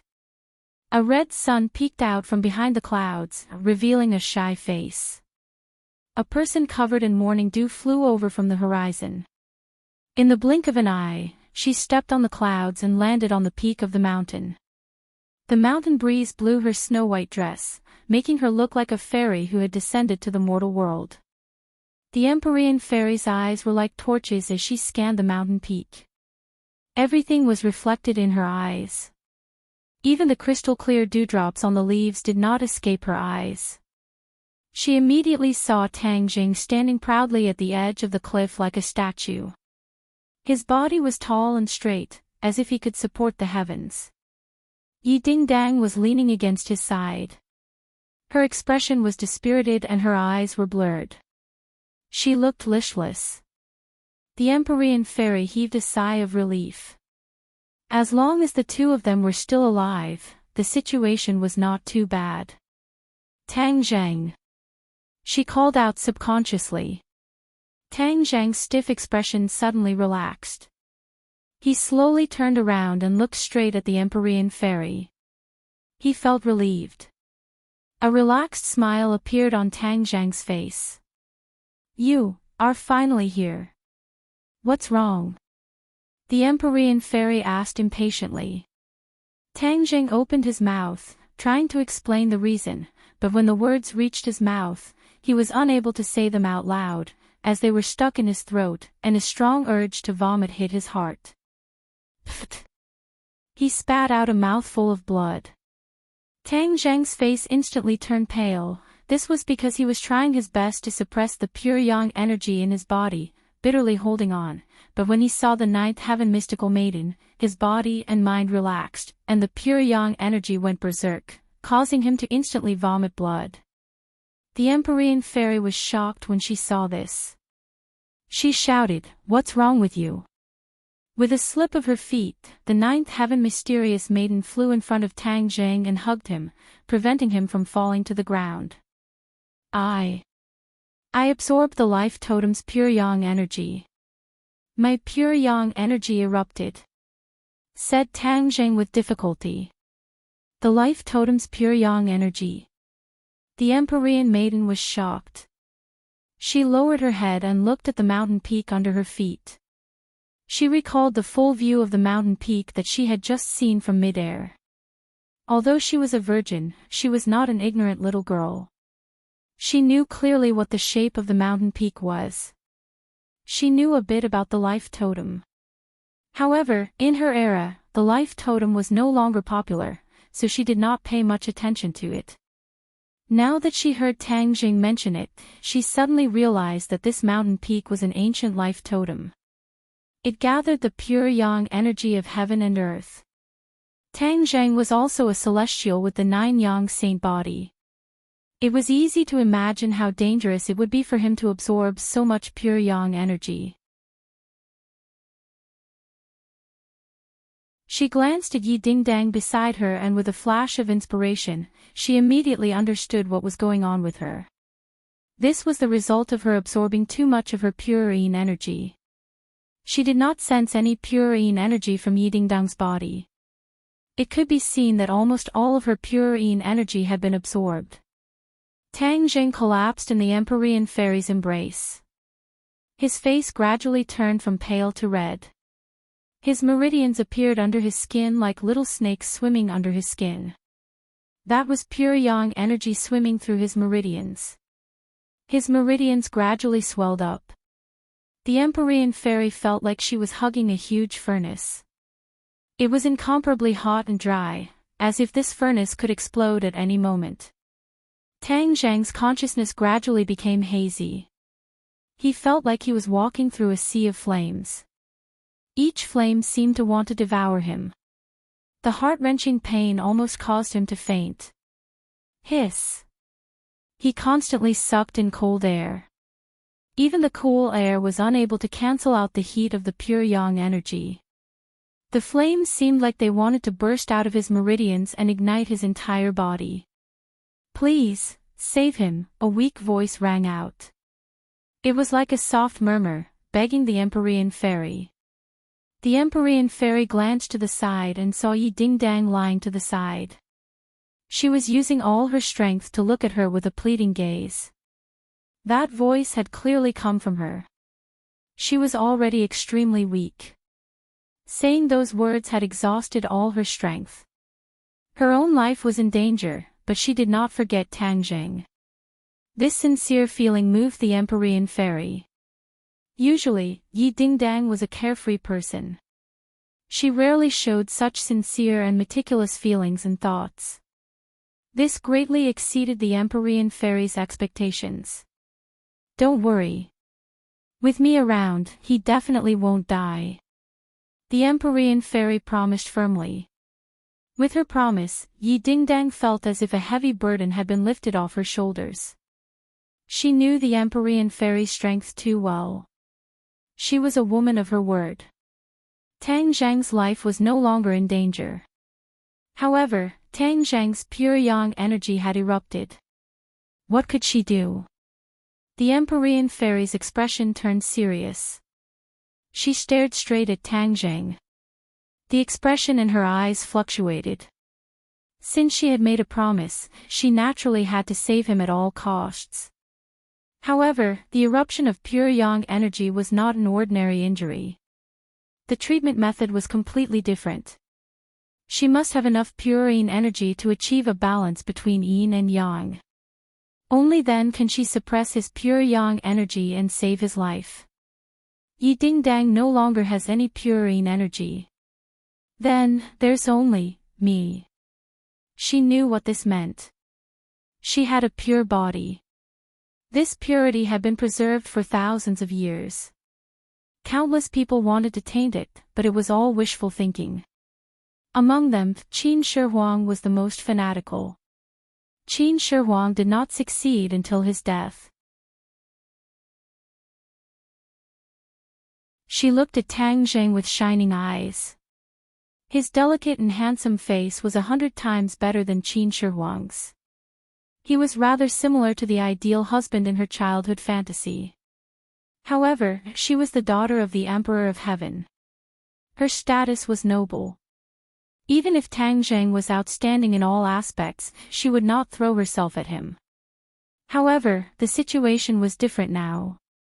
If she did not take the initiative, would she let Tang Zheng take the initiative? Of course not. He had already lost consciousness and was like a puppet. Everything had to be done by her. Thinking of this, her snow-white cheeks could not help but blush. She gritted her teeth and her hands unconsciously clenched into fists. Her palms were sweaty. She hugged Tang Zhang and moved her feet. With a whoosh, a cool breeze blew past. She and Tang Zhang had already disappeared. In the next second, they jumped off the cliff. Yi Dingdang clearly saw this scene. She opened her mouth but did not shout. She knew that the Empyrean fairy was going to save Tang Zhang. However, she did not know how the Empyrean fairy was going to save him. In her impression, the Empyrean fairy's cultivation was so high that she definitely had countless methods to save him. She did not know. Facing Tang Zhang's situation, the Empyrean fairy only had one way to save him. The Empyrean fairy had the 9 Yin saint body. It was a body that corresponded to the 9 Yang saint body. It contained extremely strong Yin energy and was also an excellent body for cultivation. However, it was also very easy to die prematurely. The Empyrean fairy was the daughter of the Emperor of Heaven. Her status was noble and she had avoided a premature death. The 9 Yin saint body was most suitable for the 9 Yang saint body to balance the Yin and Yang energy and neutralize the pure Yang energy. The Empyrean fairy knew this very well. Therefore, she had absolute confidence that she could save Tang Zhang. However, the scene of saving someone was not suitable for children. It was even more inappropriate to show it in front of others. She hugged Tang Zhang and jumped off the cliff. Her body floated in midair. The white clouds in the sky surged and quickly converged toward the two of them. In an instant, the two of them disappeared into the white clouds. The white clouds were like a curtain, blocking the view of others. In the white clouds, the Empyrean fairy stared at Tang Zhang without blinking. She gently bent down and planted a kiss on Tang Zhang's lips. The Empyrean fairy had never been so close to a man before. When their lips touched, she felt as if she was struck by lightning. She had a strange feeling that she had never felt before. This feeling quickly spread from the kiss to her limbs and bones. It spread through her meridians and soon enveloped her entire body. This feeling is so strange, a voice sounded in her heart. Of course, she knew about the matters between men and women. So this was what it felt like. Entering you really did have a captivating charm. It made her want to go one step further and experience this feeling that she had never experienced before. She breathed out like orchids. Her heart was beating so fast that it felt like it was going to jump out of her throat. Her heart was swaying and her soul was leaving her body. She suddenly bit her tongue and immediately woke up. She realized that at this juncture, she should not have such random thoughts. Calm down, you want to save someone. She kept telling herself. The Empyrean fairy was also a human. She had 7 emotions and 6 desires. In many aspects, she was no different from a normal woman. This kiss seemed to have opened up a new world for her life. She took a deep breath. Her lips did not separate. Instead, she held her breath and circulated her energy. She urged the pure Yin energy in her body to flow into Tang Zhang's body. The pure Yin energy in her body had always been in a controlled state. At this moment, the pure Yin energy was being urged. Like 10,000 horses galloping, it crazily rushed into Tang Zhang's body. The pure Yin energy was actually in danger of going out of control. It seemed like it was going to break free from her control at any moment. She was shocked. This was something that she did not expect. All these years, the pure Yin energy had always been under her control. There was no sign of it going out of control. But why was it that after she urged it, there were signs of it going out of control? She was smart. After a while, she thought of the key point. Her eyes fell on Tang Zhang's face. This was definitely because of Tang Jing.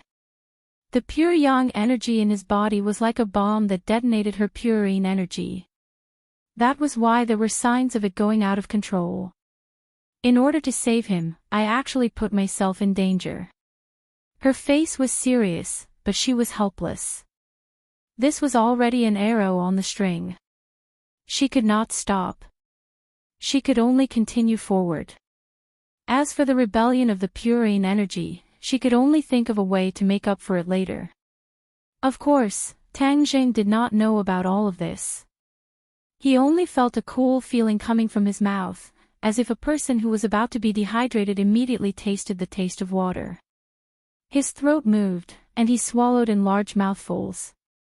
The mighty purine energy was quickly transmitted from his throat to every meridian and cell. The restless pure yang energy suddenly froze. It quickly merged with the purine energy and gradually calmed down. Tang Jing let out a comfortable groan. His hand subconsciously hugged the Empyrean fairy.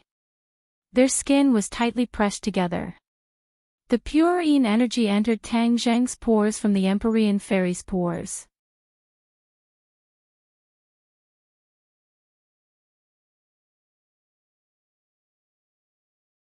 Chapter 1209. Tang Jing's hands became restless, and he subconsciously hugged the Empyrean fairy's body. Her snow-white skin was full of elasticity, and Tang Jing's palms were pressed together without any reservation. The Empyrean fairy's body trembled, and she couldn't help but tense up like a bowstring that was pulled into a full moon.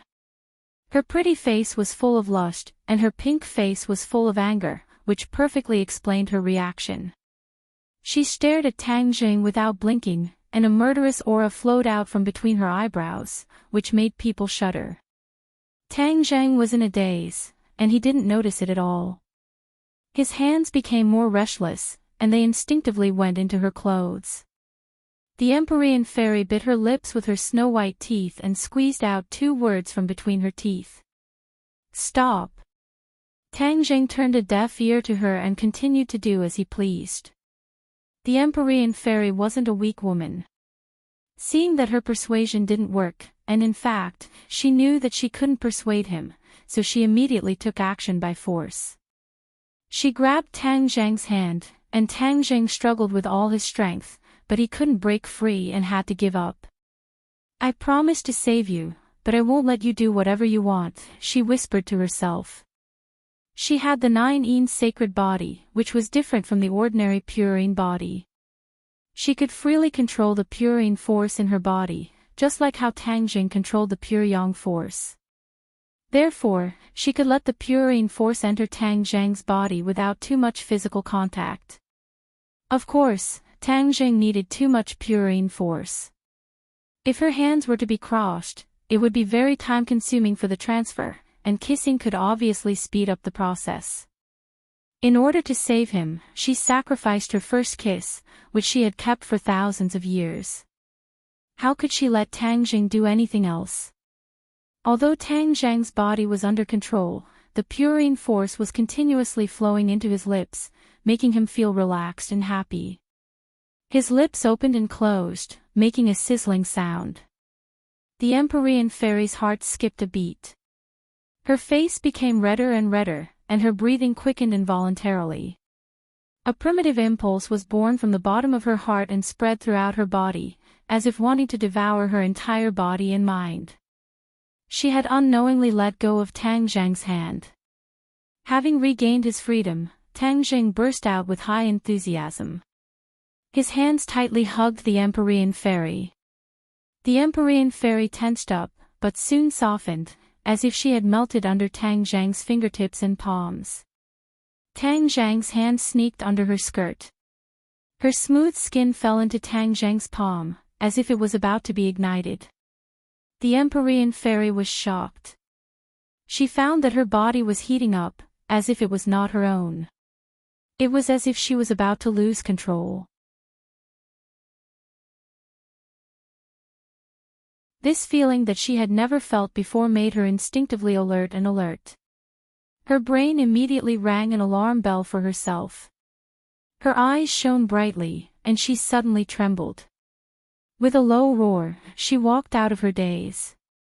Her eyes were like bright stars in the night sky as she looked at Tang Zheng with burning eyes. Tang Zheng's expression was blank, but he subconsciously froze under the gaze of the Empyrean fairy. He stared into her eyes, and the blank look in his eyes gradually became clear. The Empyrean fairy's eyes seemed to have magic. Like a sharp blade, they pierced through the absurd thoughts in Tang Zheng's mind. The Empyrean fairy was relieved, but when she saw Tang Zheng's eyes gradually returning to normal, she panicked and subconsciously separated her lips from Tang Zheng. Without the injection of pure yin energy, the pure yang energy in Tang Zheng's body became restless again. His face showed pain, and his body twisted as if he was about to explode. The Empyrean fairy was shocked. She quickly leaned forward and pressed her lips on Tang Zheng's. When their lips touched, the continuous pure yin energy was transmitted through the gap between their lips. Tang Zheng immediately calmed down and his restless emotions were instantly soothed. However, Tang Zheng's eyes became clear. They were not blinded by emotions and pure yang energy. They were as bright as the stars. He stared at the Empyrean fairy with burning eyes, and a look of disbelief gradually emerged from the depths of his eyes. He looked at the Empyrean fairy in horror. They were so close, and the key was that their lips were firmly kissed. This was something he had never thought would happen. Although he knew that the Empyrean fairy had the 9 yin sacred body and would be of great use to him, her identity was so noble that he did not have the slightest improper thoughts. In the past, Qin Shi Huang also wanted to touch the Empyrean fairy, but in the end, he died. How could Tang Zheng have thoughts about her so easily? Moreover, the relationship between the two of them was not the same as before. Unknowingly, they had formed an alliance and cultivated a deep comradeship. He would not destroy this rare relationship. However, when he saw the scene of him and the Empyrean fairy kissing, everything fell apart. His brain almost crashed, and he did not understand why it had become like this. The Empyrean fairy also noticed the situation with Tang Zheng. His clear eyes were like steel needles that pierced her heart. She subconsciously turned her head to avoid his eyes. She no longer cared about the pure yang energy in Tang Zheng's body. She took a few steps back and widened the distance between them. Tang Zheng felt that the pure yang energy in his body was suddenly startled and showed signs of going berserk again. He had already regained consciousness and hurriedly activated his mysterious art to suppress the signs. He had absorbed too much pure yin energy from the Empyrean fairy. Although it was not enough to completely balance his pure yang energy, it was enough to temporarily get him out of danger. A pair of eyes stared at each other like this. The air was dead silent, and even the sound of the wind had disappeared. Only the white clouds around them gently drifted, as if they were each other's situation. On the surface, they seemed to be motionless, but in reality, their hearts were in turmoil. No one knew how many waves had been stirred up. This. Tang Zheng's throat moved, and he spat out a word with difficulty. The Empyrean fairy's face turned cold, and she interrupted him. I was trying to save you. This is a temporary measure. Don't let your imagination run wild. She seemed to be afraid that Tang Zheng would say something absurd, so she spoke the truth first.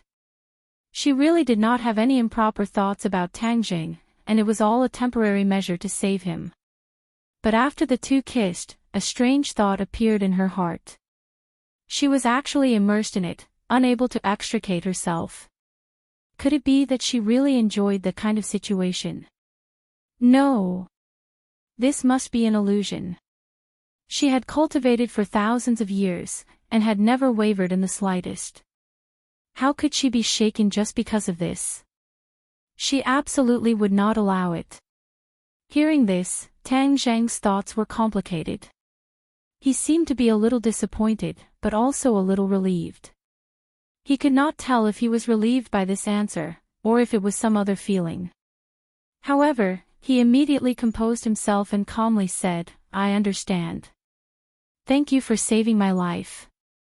I am unable to repay you, but if you have any orders, I will not dare to disobey."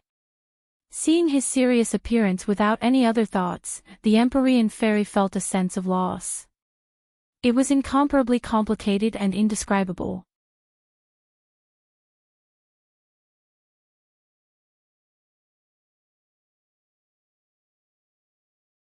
Chapter 12:10. The ambiguity between the two was restrained by each other and did not continue to ferment. As their eyes met, everything seemed to have quietly returned to normal. In reality, the two people involved did not know that two strange seeds had taken root and sprouted in their hearts. The Empyrean fairy turned and flew towards the cliff with Tang Jing following behind like a shadow. Seeing Yi Ding-dang, Tang Jing hurriedly rushed over to help her up and asked with concern, "How are you feeling?" Yi Ding-dang stared straight at Tang Jing. Seeing that he was safe and sound, she let out a sigh of relief as a smile appeared at the corners of her eyes. She opened her mouth and squeezed out two words with difficulty, "I'm fine." "You call this fine?" Tang Jing said in pain as he suddenly turned his head to look at the Empyrean fairy and asked, "Can you save her?" The Empyrean fairy bent down and placed her fingers on Yi Ding-dang's pulse. After a while, she frowned and said, "The purine energy in her body has already been exhausted. There's nothing I can do to save her." After saying this, she let out a long sigh. Of course she knew that Yi Ding-dang's purine energy had been completely absorbed by Tang Jing. This was equivalent to Yi Ding-dang using her own life in exchange for Tang Jing's life. This great kindness and love was truly moving. The Empyrean fairy looked at Yi Ding-dang with sparkling eyes, as if she wanted to discern from her reaction where her courage and perseverance came from. In the end, she did not find the answer she wanted. She saw that Yi Ding-dang's eyes were filled with tenderness as she looked at Tang Jing. Hearing this, Tang Jing felt as if he had been struck by lightning.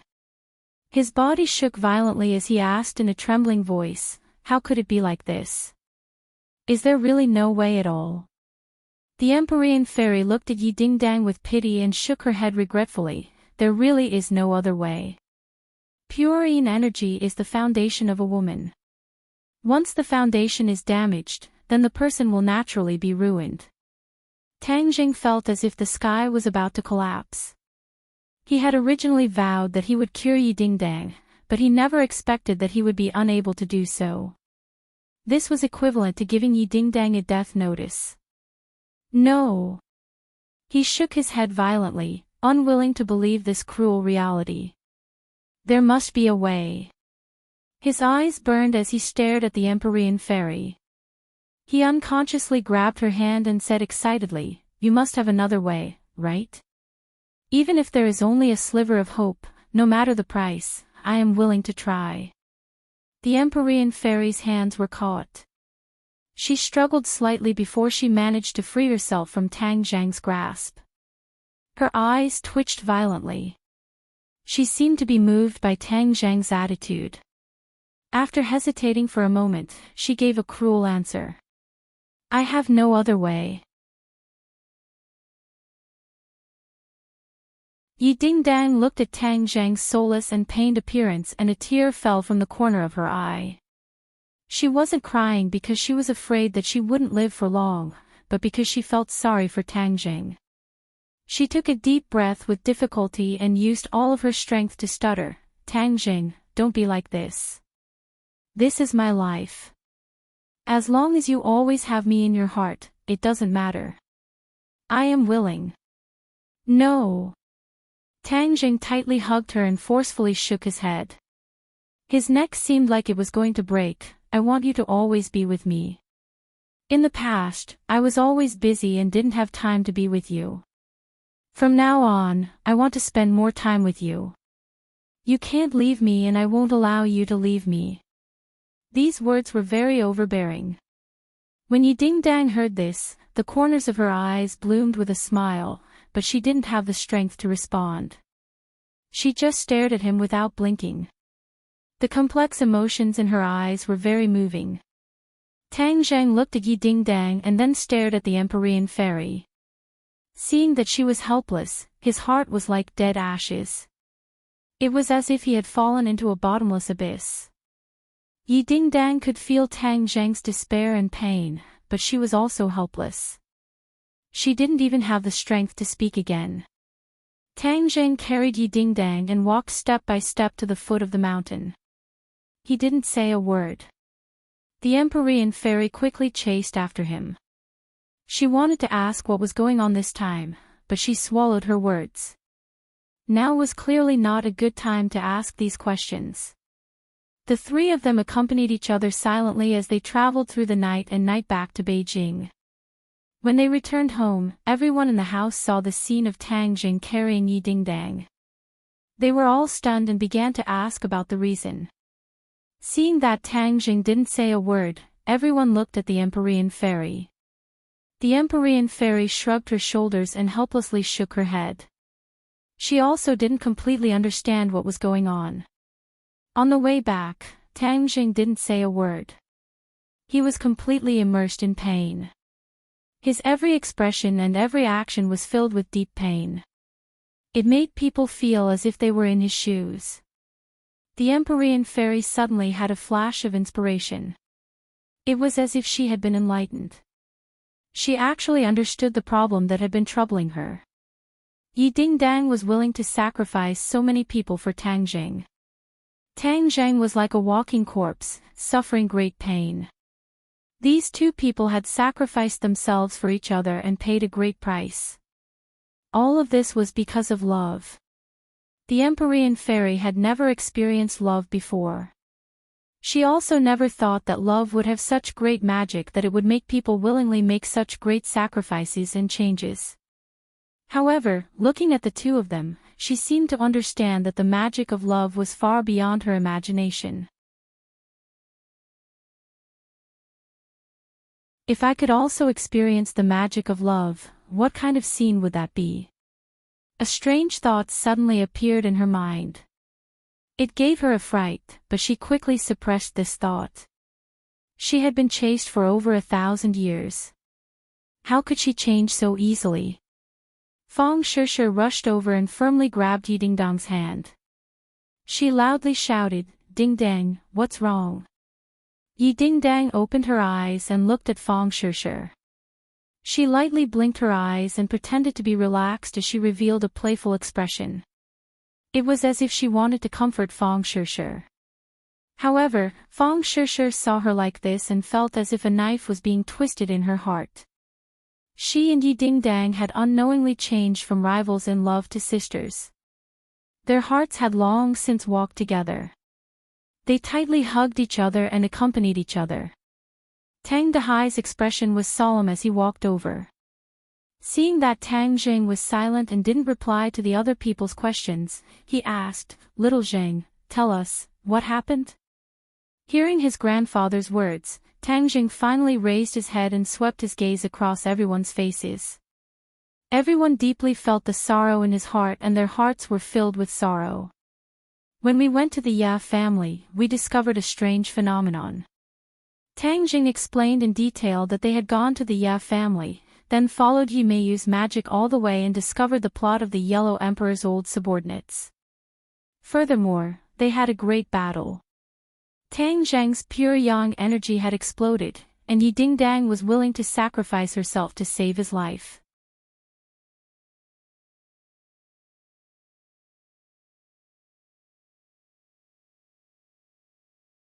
Chapter 12:11.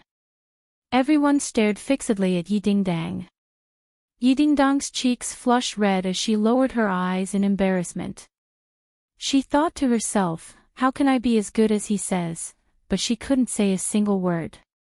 The other point also attracted everyone's attention, especially when Tian Chanzi heard that Yi Meiyu had controlled the Ya family.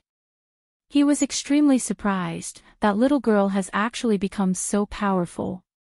Tang Jing nodded his head heavily. Yi Meiyu is no longer the same as before, and she has successfully escaped this time. If we meet her in the future, we must be careful, as Heart's Dream's traceless spell is not ordinary. If we are to be tricked by her, we will become her slave. Tian Chanzi coldly snorted, she won't have that chance. I know a little about the life totem you're talking about. There are still so many life totems left, so it's impossible for us to defeat them one by one. Wouldn't they succeed? Tian Chanzi said worriedly. However, Tang Jing did not give up and said, if you don't work hard, how do you know you won't succeed? Once they gather enough pure yang energy, the soul of the golden crow will reappear in the world. No one wants to see that happen. Tian Chanzi stared at Tang Jing with a burning gaze, and finally nodded his head and said, all right, I'll listen to you. After pausing for a moment, he said, then why are you fine after absorbing so much pure yang energy? Tang Zheng's eyes flashed, and he said without hesitation, I won't die for the time being. The pure yang energy in his body had not been calmed down for the time being, but he knew that the pure yang energy had indeed increased. Even with the pure yin energy neutralizing it, the pure yang energy in his body had increased, and once it erupted again, he could not predict what would happen. However, now was not the time to think so much. He had to think of a way to save people and stop the Yellow Emperor's former subordinates. We don't have enough manpower. If we reveal this news to Qiyu, he will definitely be very interested. Empyrean Fairy had an idea and said thoughtfully.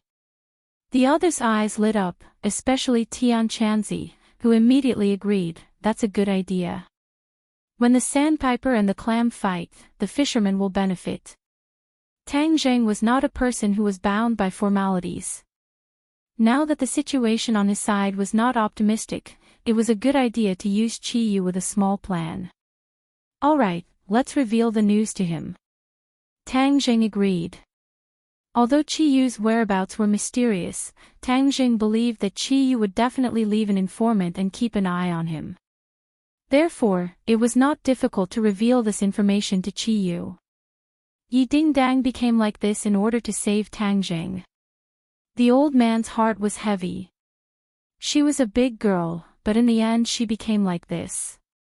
It was easy to imagine the burden on the old man's shoulders. I know, grandfather.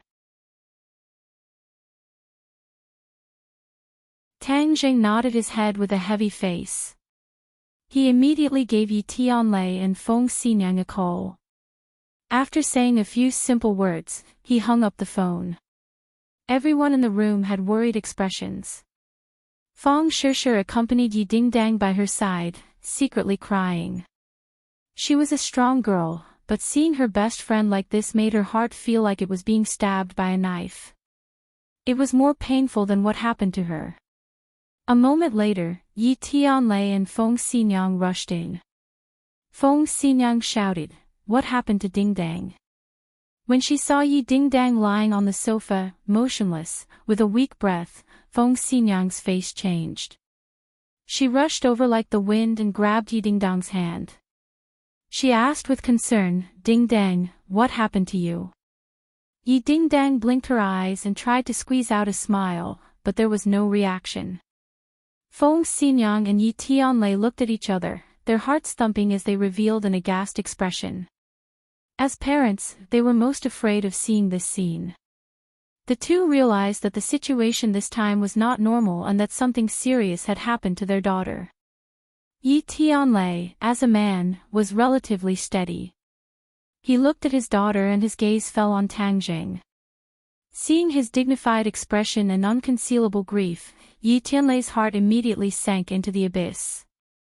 He took a deep breath and suppressed the emotions in his heart with difficulty. He asked, Tang Zheng, what exactly happened to Dingdang? Tang Zheng did not have time to reply before the old man took the initiative and said with incomparable shame, Tianlei, I want to solemnly apologize to you. Our family did not protect your precious daughter. She became like this because of little Zheng. We will definitely not shirk the responsibility. Little Zheng will definitely take responsibility to the end. A simple old man did not have many comforting words and this was the most sincere expression. When Yi Tianlei heard these words, it was as if he was struck by lightning. He understood the seriousness of the situation and his body swayed. In the end, he forced himself not to fall down and said with a trembling voice, "Old man, let's not talk about this first. Let's first figure out what happened." Feng Xinyang called out to her daughter a few times but there was no response. She also raised her head and stared at Tang Jing, wanting to understand the truth. Tang Jing explained the whole story in detail and finally said with extreme grief, "Uncle Yi, Aunt Feng, Ding Dang became like this because she wanted to save me. I, Tang Jing, am an indomitable man and will definitely take responsibility to the end. No matter if it is a mountain of blades or a sea of flames, I will definitely save Ding Dang. Is there really no other way?" Feng Xinyang asked with a trembling voice. The usually carefree Feng Xinyang's face was heavy and there was a trace of fear on her face. This was the true feelings of a mother.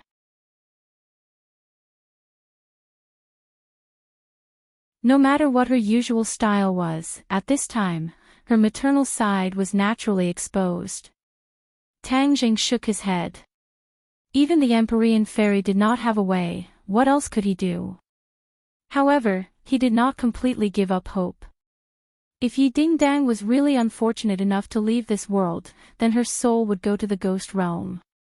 For her, he was willing to enter the ghost realm once more and plead with Ksitigarbha Bodhisattva to let her be reborn. But there was no doubt that this was the most hopeless method.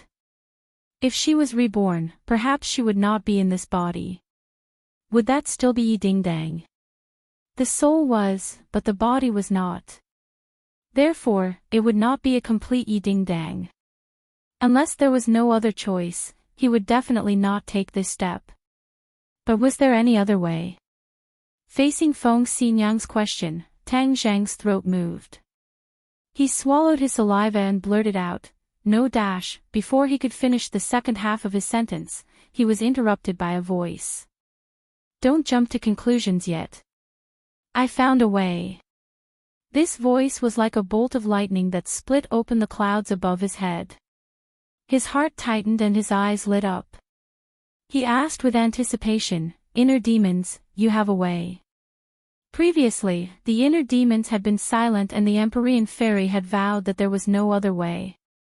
Tang Zheng had almost forgotten about the inner demons.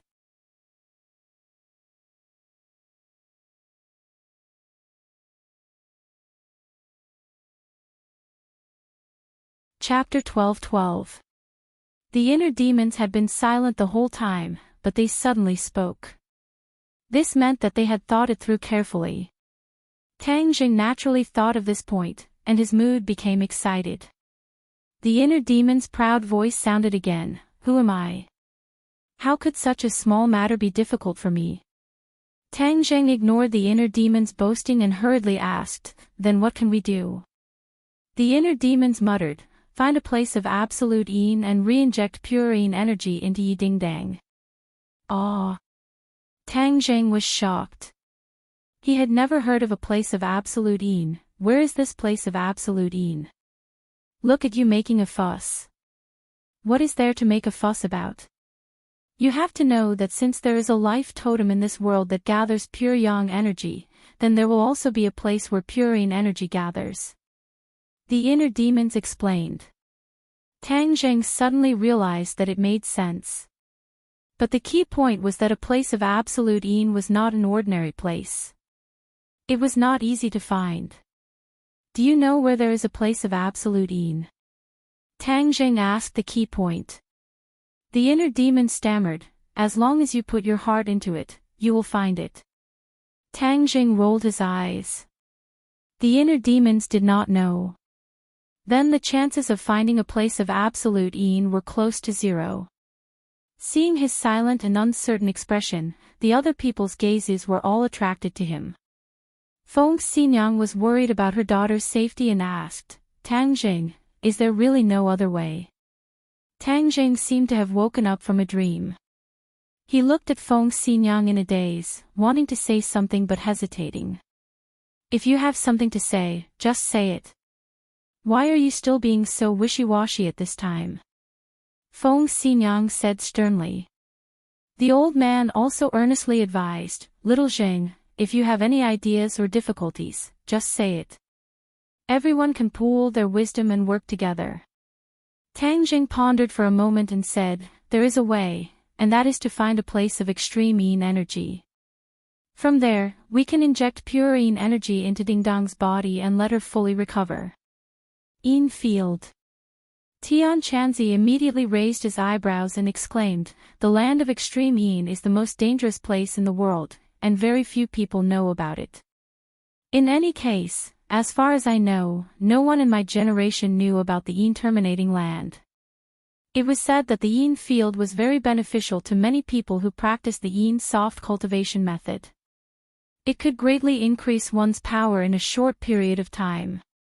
Of course, there were many dangers in it as well, and the slightest carelessness would cause one to be consigned to eternal damnation. Therefore, the land of extreme yin is a place that people both love and hate.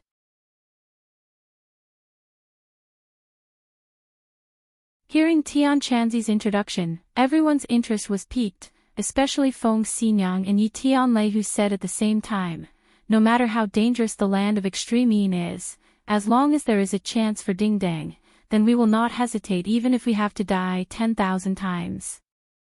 We will definitely not give up. As parents, how could they watch as their daughter's life was hanging by a thread and remain indifferent?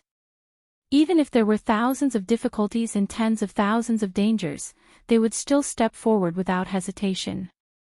Empyrean Fairy did not say a word, but her expression subtly changed. The others did not notice her change as their attention was firmly attracted by Tang Jing.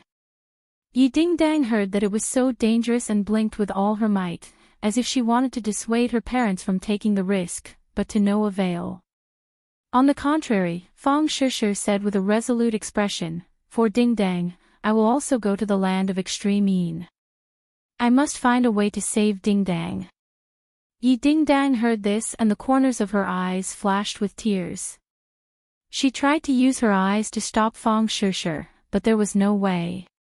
Shishir, if there is a next life, I will definitely be your sister again.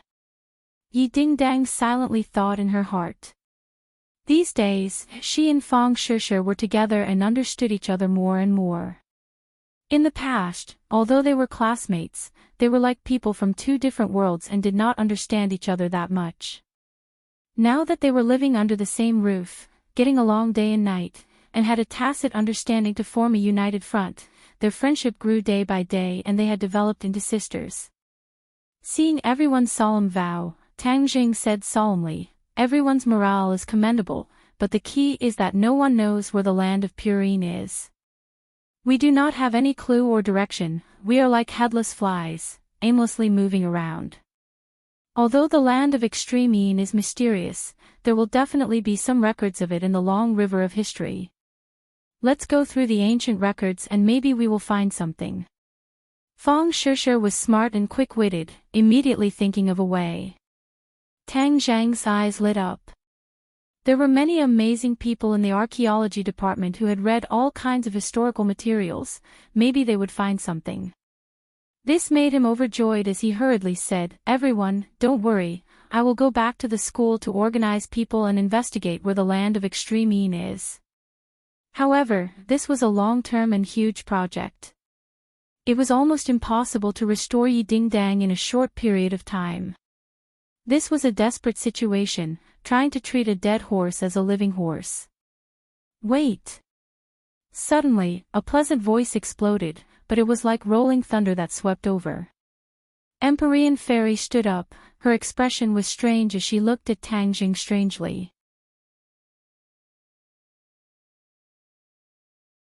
Tang Zhang's head moved as he asked, do you have any ideas?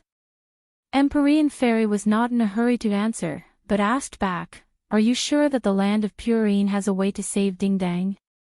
Hearing her question, Tang Jing said solemnly, I'm sure. The inner demons would not speak nonsense, they definitely had 100% certainty. Empyrean Fairy looked deeply at Tang Jing, but did not ask where his information and confidence came from because she believed in Tang Jing. She only said meaningfully, I also don't know of this method. But since you're so confident, you must have a plan. In this world, there are very few places with no yin. Moreover, many of them contain extremely strong yin energy. Once it is injected into the human body, it can make the person lose their mind and finally turn them into a killing machine. Only a pure place with no yin can save Ding Dang and eliminate those side effects. Empyrean Fairy said with certainty, which made everyone gasp in admiration. Fortunately, I know a pure place with no yin that can meet your requirements. The Empyrean Fairy paused for a moment and said proudly. Seeing that everyone was looking at her expectantly, she took a deep breath and finally revealed the answer to the riddle. Elysium. This is a place with no yin. The main reason why I was able to survive the 9 yin divine bodies tribulation and survive until now is mainly because of Elysium. When the others heard this answer, they were stunned. Tian Chanzi was also stunned. He knew a thing or two about Elysium's illustrious reputation, but it was too mysterious and had long disappeared, so he did not think much about it. Tang Jing also exclaimed and shouted in shock, Elysium. Why did you think of Elysium?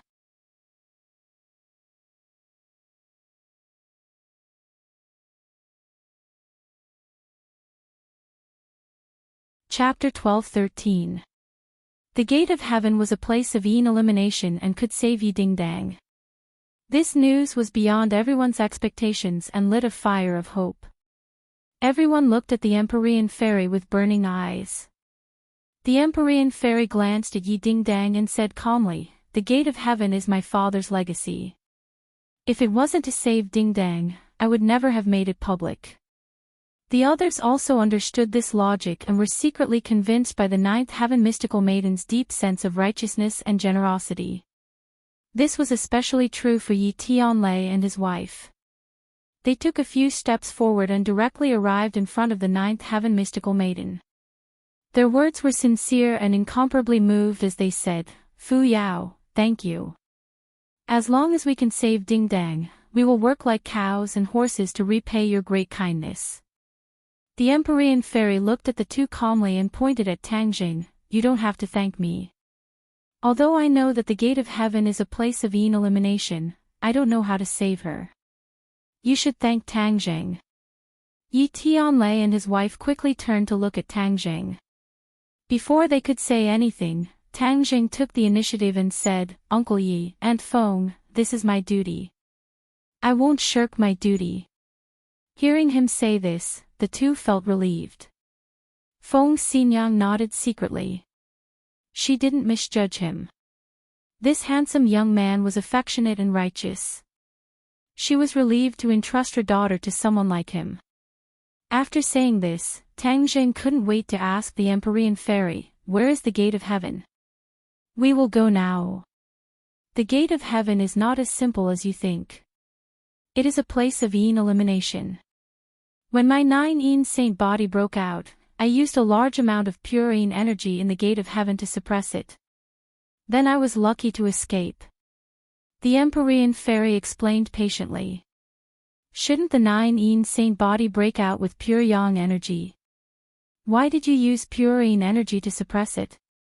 Isn't this adding fuel to the fire? Tang Jing asked in surprise. The others didn't understand what was going on either. They all looked at the Empyrean Fairy suspiciously. When things reach an extreme, they will move in the opposite direction.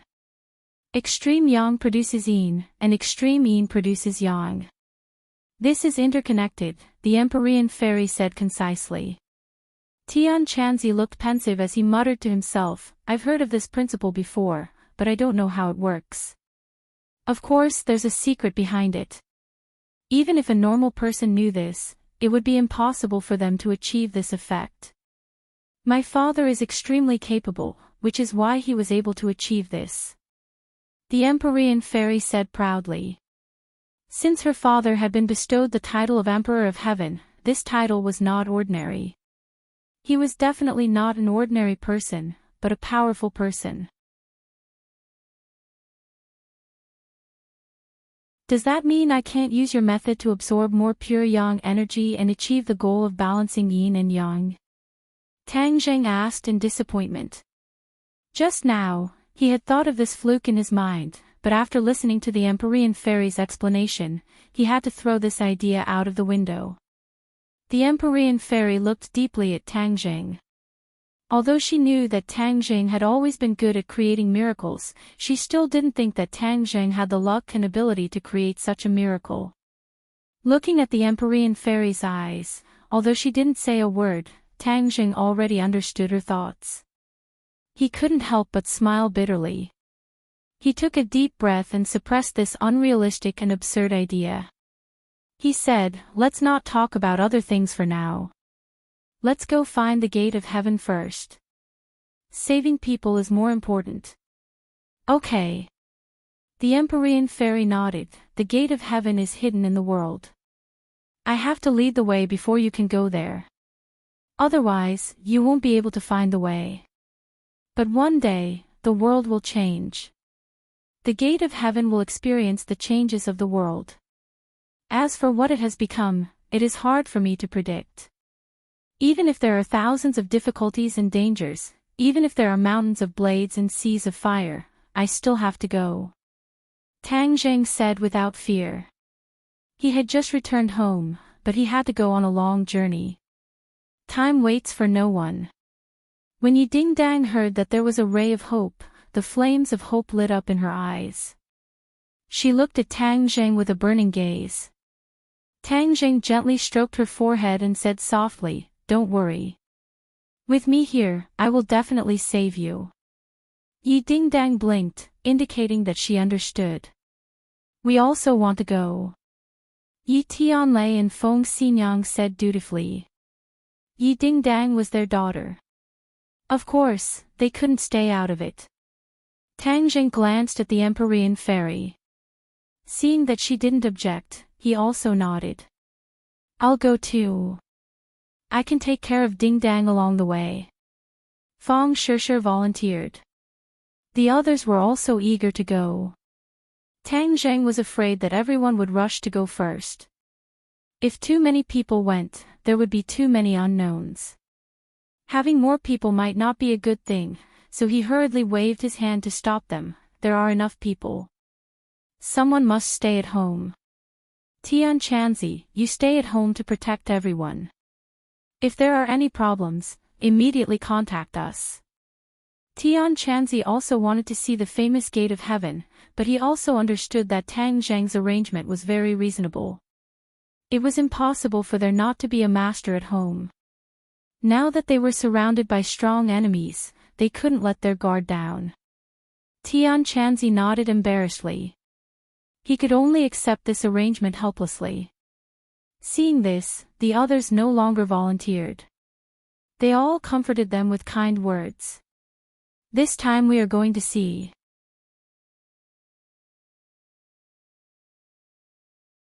"We won't reach it in 3 or 5 days, so everyone needs to be mentally prepared," the Empyrean fairy suddenly reminded them.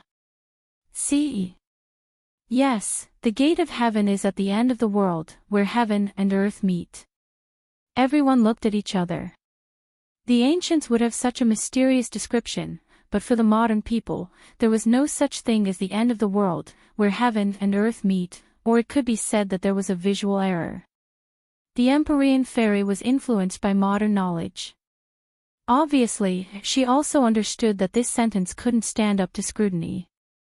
She added, "In short, it's very far.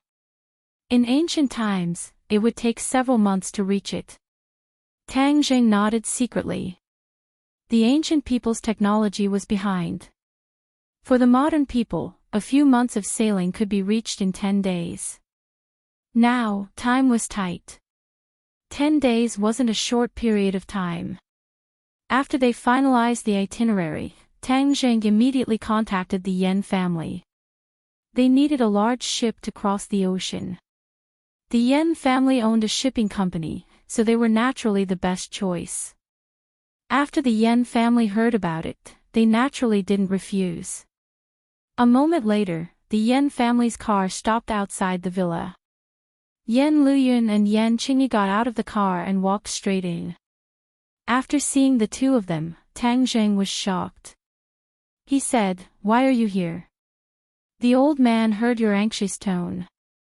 "Something big must have happened, so he sent me to mediate. It'll be more convenient." Yan Luyun explained. Tang Jing nodded. This time, they needed to borrow the Yan family's power. If the young master of the Yan family accompanied them, it would be much more convenient. His gaze then fell on Yan Qingyi. He couldn't see through this person who could see the future.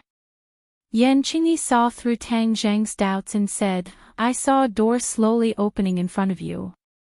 It was as if there was a voice from the unseen world guiding me, telling me to travel with you this time." Hearing how mysterious her words were, everyone was astonished. However, after seeing Yan Qingyi's prophecy, they didn't dare to underestimate her. Door? What kind of door? The Empyrean fairy frowned and asked. Yan Qingyi glanced at the Empyrean fairy and took out a scroll. There was a huge bronze door drawn on it. It was as if it was supporting the heavens and the earth. It was extremely huge. An invisible pressure made people feel very small. There were also complicated patterns carved on it that flickered with a mysterious light. The Empyrean fairy's gaze was firmly attracted by this painting. She suddenly raised her head and stared at Yan Qingyi with burning eyes and asked, "How do you know about this door?" "This is the image I saw. You are standing in front of this door, as if you want to open it." Yan Qingyi said calmly. "You actually saw the gate of heaven." The Empyrean fairy couldn't hide her shock and muttered to herself.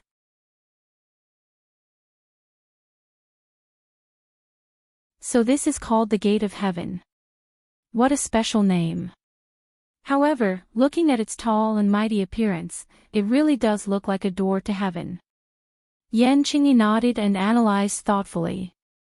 Hearing the two words Gate of Heaven, Tang Zhang and the others immediately stared at the painting, as if they wanted to firmly imprint its appearance in their minds. This was especially true for Tian Chanzi. He couldn't go to the Gate of Heaven this time, so he especially wanted to see what it looked like. "You said that there was a voice that seemed to be calling you. What was that voice?" The Empyrean fairy frowned and asked in a deep voice. This was related to the Gate of Heaven. This was a relic left by her father, the Emperor of Heaven. Naturally, she would be extremely careful. Yan Qingyi shook her head in disappointment. That voice was too mysterious. I can't explain it clearly. It seemed to jump out from the depths of my mind, but also seemed to be transmitted to my ears from a very far place. Everyone looked at each other. It seemed that Yan Qingyi couldn't explain it clearly. "Okay, then you can come with us." The Empyrean fairy thought for a while and agreed. Tang Jing naturally didn't have any objections. Yan Luyun saw Yi Dingdang lying unconscious on the sofa. He wanted to ask what had happened and what the purpose of this trip was, but Tang Zhang had already said, "Time is of the essence. Let's talk while we walk." When everyone arrived at the port, Yan Luyun and Yan Qingyi already knew the ins and outs of the matter. When they heard that they were going to the Gate of Heaven, and that the Gate of Heaven was very mysterious, Yan Luyun looked very excited, and his face turned red. Yan Luyun was the young master of a big family. Although he was usually very free, there were very few opportunities for adventure. This time, he could actually go out to sea to explore the unknown and mysterious Gate of Heaven. How could he not be excited? The Empyrean fairy chose a direction, and the big ship set off towards the destination. In the cabin, Tang Zhang was guarding Yi Dingdang closely. Their eyes met, and invisible information was exchanged through their eyes. They were very tacit. The two of them didn't need to say a word. Just a simple look and subtle expression was enough to express too much. When Yi Tianlei and Feng Xinyang saw this scene, they tactfully left the room. They were relieved, but also worried about their daughter's life. They stood on the deck and looked into the distance. The vast sea and the scenery were vast, but it couldn't dispel the worry in their hearts. The Empyrean fairy also stood at the bow of the ship with her hands behind her back. She was indifferent. Everywhere she looked, familiar and strange scenes entered her eyes. You're tuning into the LoveLore Library YouTube channel. We're so grateful for your support, and don't forget to subscribe to join us on this incredible journey through captivating stories. Your generosity through donations truly makes a world of difference, as it's the primary source of revenue that allows me to expand and enhance this channel for you. Thank you from the bottom of my heart for being a part of this adventure.